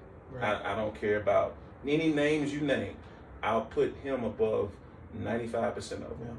But this year, in terms of the start to finish, I think my kid was the best player here. Mm-hmm. And even to be mentioned with the JJs, we getting mentioned with one of the best ever, right? So with us and talking about my camp and how we do things, we're gonna compete. We're gonna compete hard. Yeah, you know what I'm saying. And we're gonna respect hard too, right? But he's getting to the point now where he's starting to grow his teeth a little bit. And so he's 3 weeks out. 3 weeks out. Yeah, and it's time. 3 weeks out. I see the Nebraska sign. What does that look like? June, July, August. Are they doing? The NCAA is opening it up to where teams can, I think, do overseas type summer things every year now. Mm-hmm. Mm-hmm. So is Nebraska doing something like that? No, I don't see them doing that this year. They're an implementation team. Okay. They're a basketball IQ team. Okay. Like their first couple weeks, it's not competition. It's just implementation. Kind of like a football type deal. Terminologies. Installations. Yeah, there you go. That's a great word. Installations. Yeah, so that's the thing that we're really preparing for. Because when I get in there, I want him to be the smartest player on the floor. Mm-hmm. I want him to be the most knowledgeable player on the floor. We're doing Zooms and huddles. I'm having him walk me through. He'll bring out the board and walk me through stuff that he's learned, because I think that if you can teach it, it reiterates it to yourself, right? Mm-hmm. And so what we're trying to do is, since we signed early, and it's something we mentioned on the previous pod, is the reason why you signed early is because now you can start the interaction, start the conversation, start the clock, start the learning of what's going on. And so now some of these kids that have just came or are committed through the transfer portal, well, they're behind. Mm-hmm. And so I'm saying what I expect from you is when you get up there to be one of the smartest guys on the floor, you need to know what's going on. Right? And so now 2 weeks, they have 2 weeks invitation, then after that they'll go into putting it in and being on the floor and stuff. But young people don't understand that too. Just knowing where to go and knowing where to be puts you ahead of the curve. Absolutely. You know what I'm saying? because you can get in the drill and run the drill. Yeah. Whatever the drill may be. You know what I'm saying? If it takes you 3 weeks to pick up, then you're going to be 3 weeks behind. Yeah, that's right. And they'll leave you. That first year, you'll get left behind. Right. You be mid-season and you're wondering why you ain't playing. But you know what? Because install ain't clicked for you yet. Yeah. You don't know where to go or where to be. The coach can't trust you. Yeah, that's exactly right. They talk about it like it's early. It's geometry and algebra, right? Mm-hmm. That if you don't get those two, you're not going to get the trigonometry later on. Right. I don't care how good you are. Right. If you don't get these steps, Basic math. if you don't get the basics, you're not. I don't care how good you are. You're not going to be able to do this because they're going to play as a team, as a collection of talent, Right. not just an individual talent. I think he'll be able to go up and get some individual stuff off. I never want him to lose who he is, but in order to get to that, you have to get these basics first. Right. Right. And so if what I think he's going to do is go up there and get that and prove that early, then he'll be more trusted on the floor. And they play, when I say they, I'm talking about Nebraska, they play more off actions. They're not just running plays. No, they're not running sets. They're running actions. Yeah, no, they'll have a set or two with the things that look like sets. But a lot of this stuff is like the Golden State Warriors of Don Nelson age, right? It's hard to scout them because what I do determines what the next person does. And then the next person reads that and reacts. It's more actions. And you have to be a smart basketball player. You can't just go out there thinking I'm finna get it and come and give me a screen. And I don't work like that, right? It's different elements, it's different layers to the game. Yeah. Interesting. So Jay, I'm gonna ask you this here, man. I know I live basketball, and I know you live basketball. You've lived the last 30 some odd years of your life in basketball, or maybe even more. Especially these last 18 or 19 have been really, really impactful for you. You watch a lot of NBA. Have you been paying attention to the playoffs? And I wanna bring this up because it's something that's going around in the media sphere about the OKC Thunder and how they play. What's your thoughts on? Where you going with that? What you mean? What is the with the foul baiting and the flopping and the issues that they're having with the issues that the NBA playoffs in itself are having with the referees? Is the NBA game hard to watch? Is it difficult to watch? Because I have my opinion on it. Yeah, I definitely don't watch as much as I watch college right now.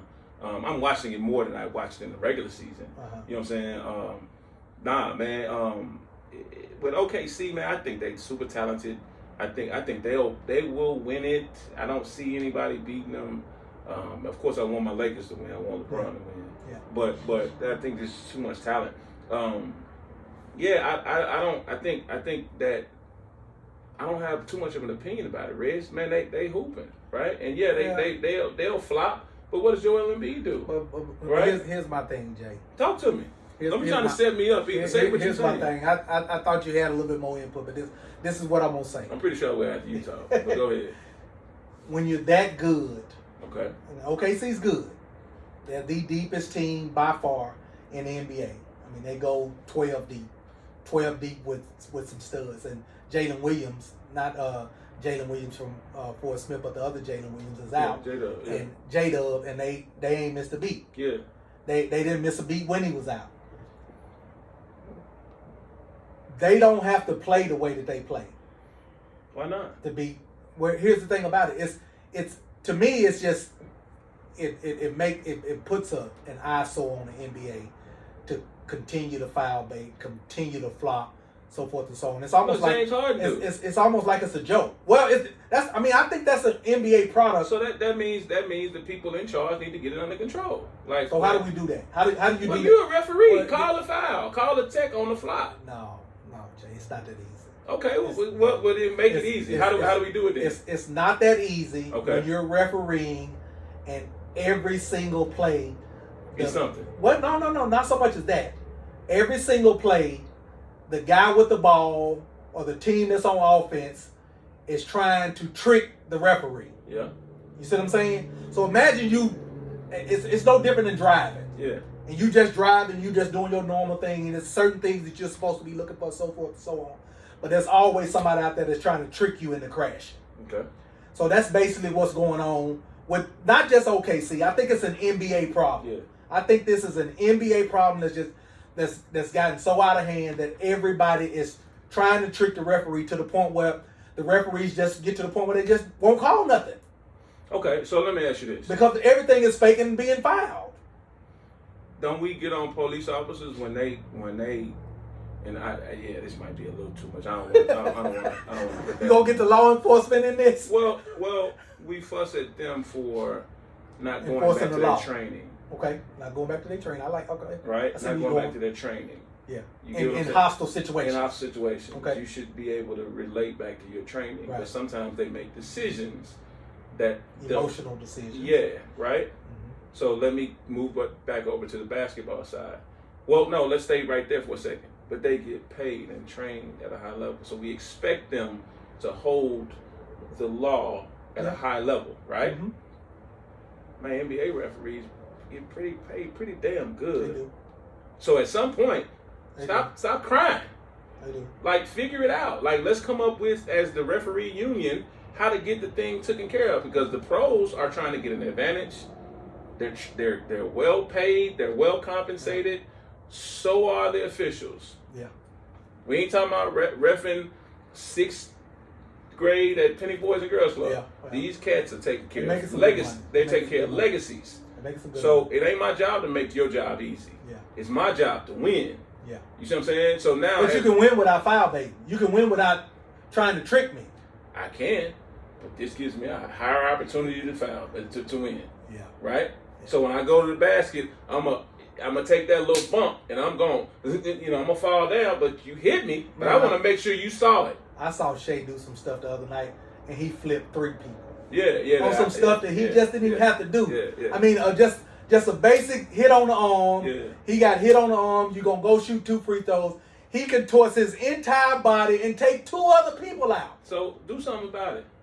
What do you do? I don't know. I'm not a referee. I don't get paid. You call the foul, which is what the referee do. You call the foul.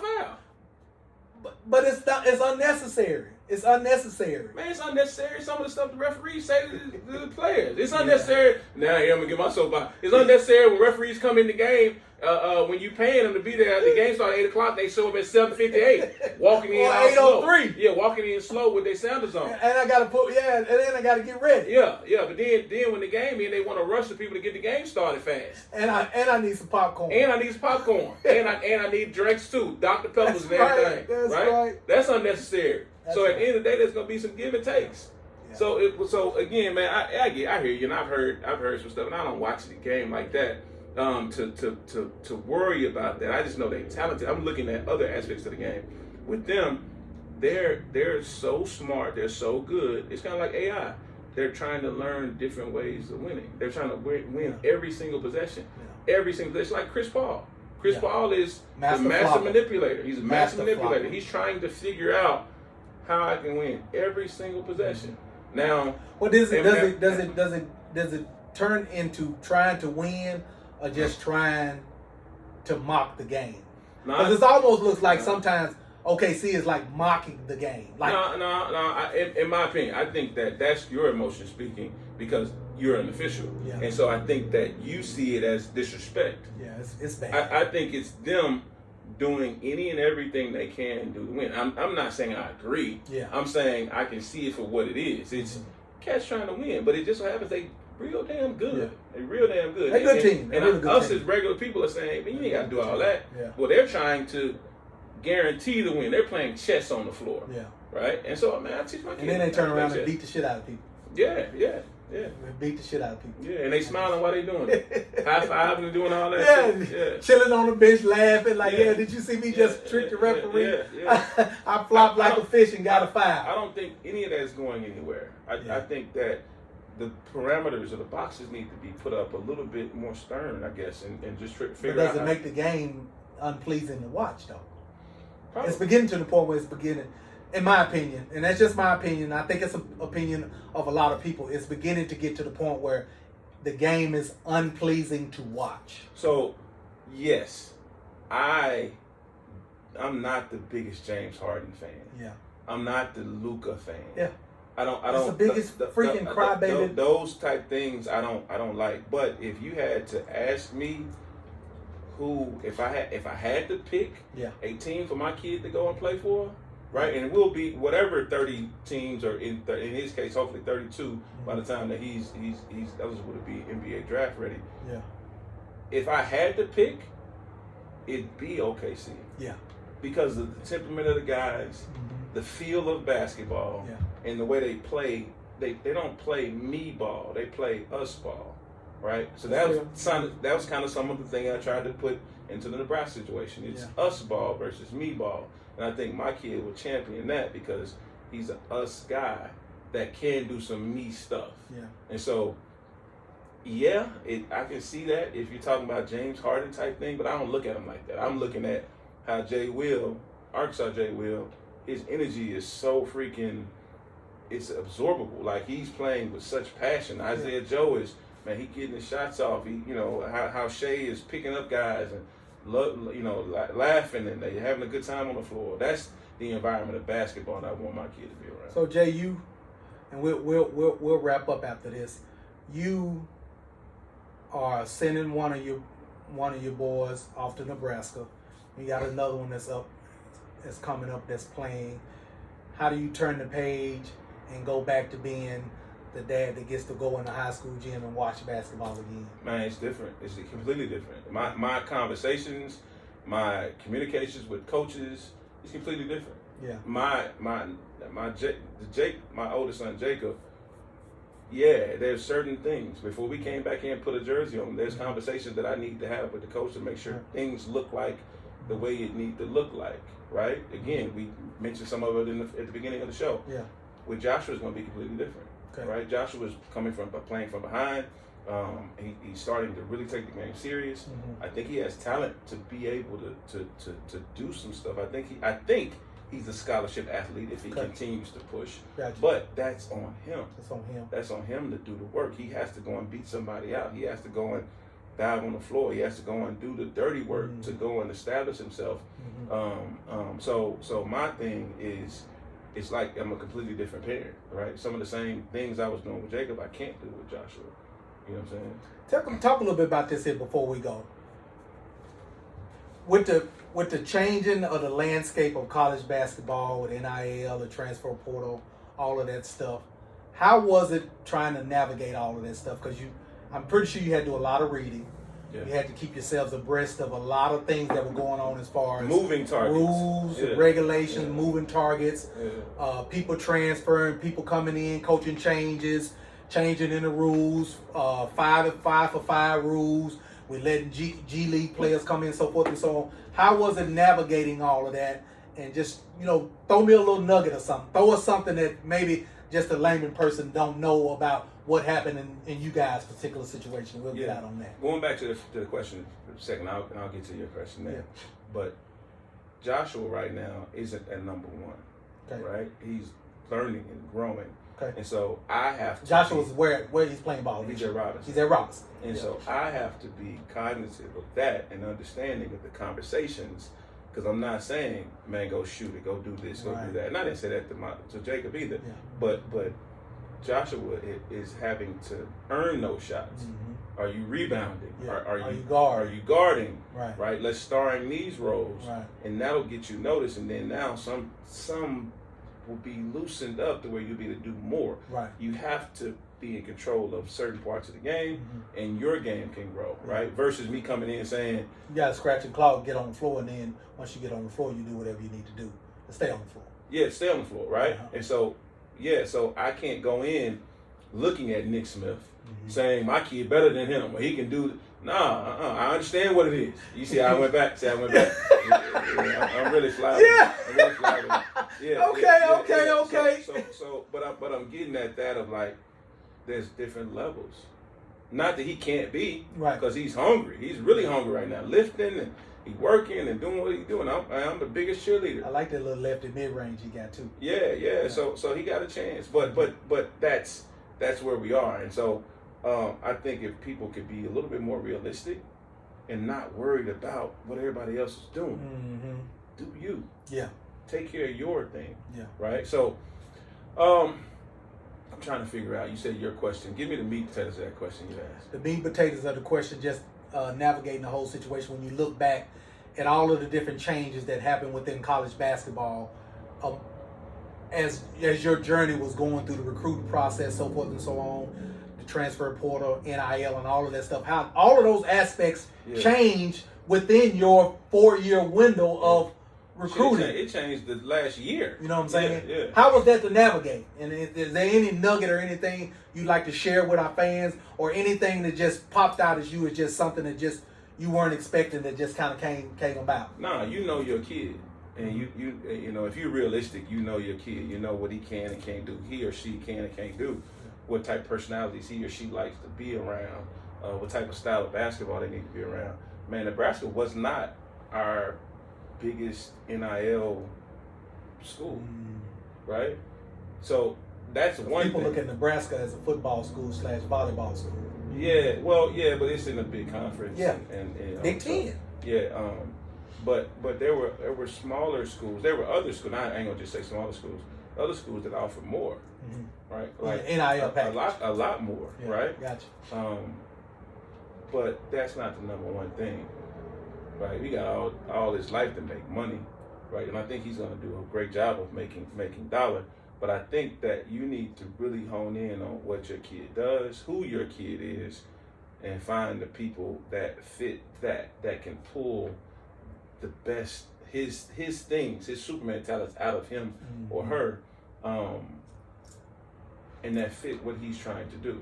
That give him a chance. And if your kid, if we're being honest, and you don't think your kid has an opportunity, if you're not being invited to some of these camps, if you're not doing some of these things, let's make the thing realistic for him in his pocket, right? Now, as he continues to grow, and if that comes about, then yeah, but if he or she isn't, then you can't fit a round peg to a square hole.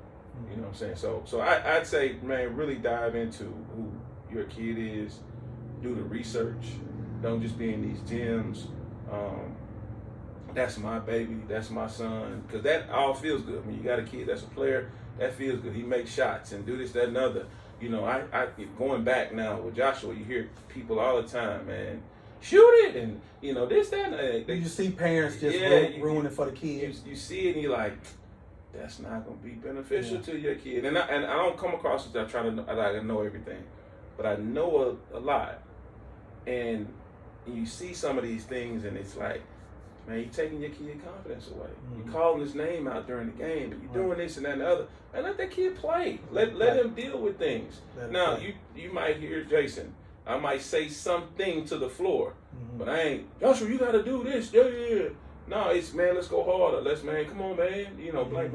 It's more of a cheerleader type style versus giving directions in terms of shoot, especially not shoot it. Yeah. Right? You know, and that's what you hear. Shoot it every time. Oh my God. Take it all the way. Don't listen to you, coach. And look, shoot it. And look, and then what get me is when such and such got the ball over there, it's set it up. Yeah. But then when Johnny touch it, get to the basket. Yeah. Get downhill. Yeah. But no, I think that, man, I think, man, we really got to pay attention to our kids and really figure out what they do best. Really push that. Of course, work on the stuff they don't do good. Get them in situations that's going to benefit them long term. Scoring 25, 35 points today, that ain't what you think it is. No. Ain't nobody watching the tournament. And, you know, I ain't going to call a particular place out, but sometimes people aren't watching these games. And who cares if he scores 25 points or 7 points? If he's gathering the things he needs to be successful, of making the right plays and doing these things, then you go. It makes me chuckle a little bit, because you see these parents, and again, you said it more than one time, and you know, and you've been around people that know there's levels to this whole grassroots basketball, so forth and so on. JUCO, Division II, NAIA, Division I, High Major I, that sort of thing. But you see these parents come into these gyms during the summertime, and they'll go and they'll set this camera up and angle it on the floor and that sort of thing, and then you're looking around at the teams that's playing, and you're saying, well, who the camera for? Like, you getting film, but you're getting film for what? You know what I'm saying? Yeah. And I get it. You're gathering film, so forth and so on, but you also got to look at, you got to know, one, what type of event this is. Yeah. You know what I'm saying? What level of event this is. And you look around, it's not one coach in here. You get what I'm saying? So you go and you spend all of this money, you traveling all over the country, and you may have a young person that's a maybe borderline gonna probably play high school basketball, and that's it. Yeah. You know what I'm saying? Yeah. There's no future after high school basketball. Sure. You get what I'm saying? But I mean, it's plenty of them that's out there that's doing it every weekend. I see it every weekend. So here's where I thoroughly disagree with Reggie, and I don't mind doing that. I was making a point a minute ago where I was saying, like, it feels good when your player is killing. It feels good when you got a kid in there that's doing the work. He's the best player in the gym or something like that. Yeah. There's an attention that you get. There's a love. Oh, that's such and such dad. That's such and such mama. Right? And so what I was going to say is, parents, don't bask in the glow of that. You still got to work too. And so working at the tournaments look like, if you notice me, what do I always got in my hand? I'm recording. Yeah. I'm recording. That one don't dig at you. No. I didn't take it as me. I didn't take it as me. Again, I'm not. Nah, bro. We podding, and we gonna agree or disagree. Yeah. And I don't care if we disagree, right? That's right. We don't have to agree everything. Yeah. Damn. But nah, I'm working. Right. So some parents, you talk about a nugget, they get in there, they just want to scream, holler, fuss about my baby, and the referee, this, that, and the other. No, I'll do the work. Yeah. And so the same recording I was doing for Jacob, guess what I'm catching myself doing with Joshua? I'm recording. Same recording. I got and you. You know why I'm recording? Yeah. Is because guess what? I'm working. Right. And now, once the game is over, whether he goes and plays college ball or not, he's told me that he want to be good. Right. This is what's happened in the past 2-3 months.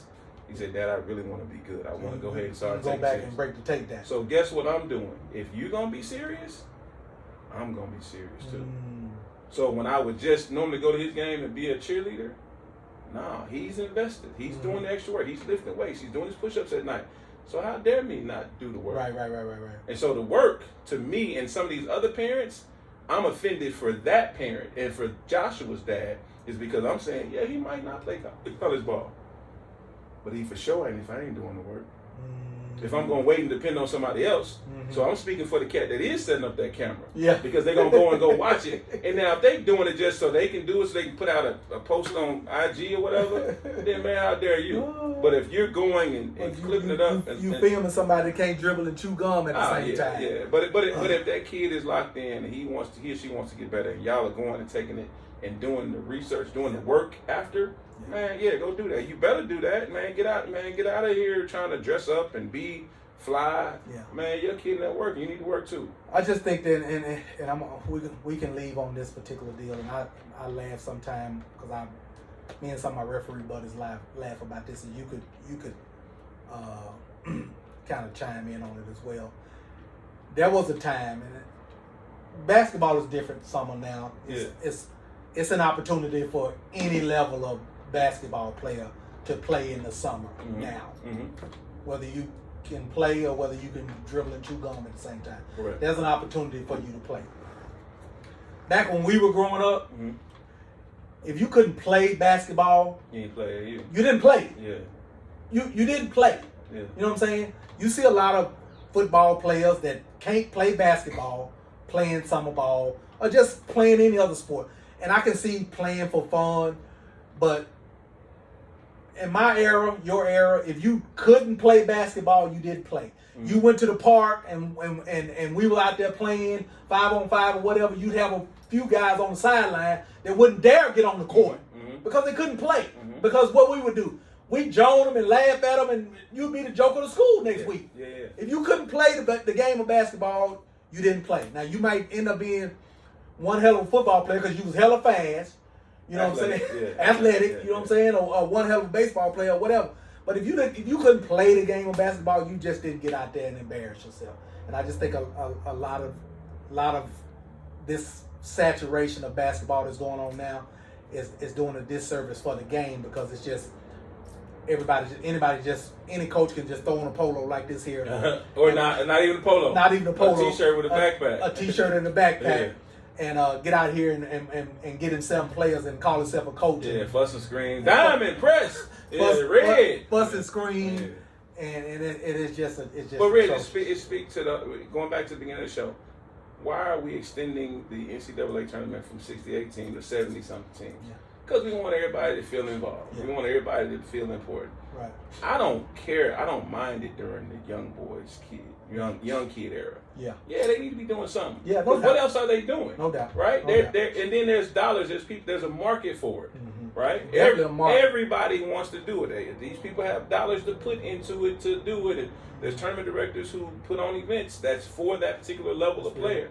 And to be honest, they're the ones where the most people are coming to see. Right. The moms, dads, aunties, uncles, blank, blank, blank, and they gonna pay their admission fee. Right. When you run into the problem, where you run into the problem is the kids that are really good, they don't want to pay nothing. You should feel enlightened for them coming to your tournament. Yeah. Right. So the money is in the smaller, like you said, can't walk and chew bubblegum at the same time leagues and teams. So nah, man, they should be able to play. And then what happens from there is you can get one or two.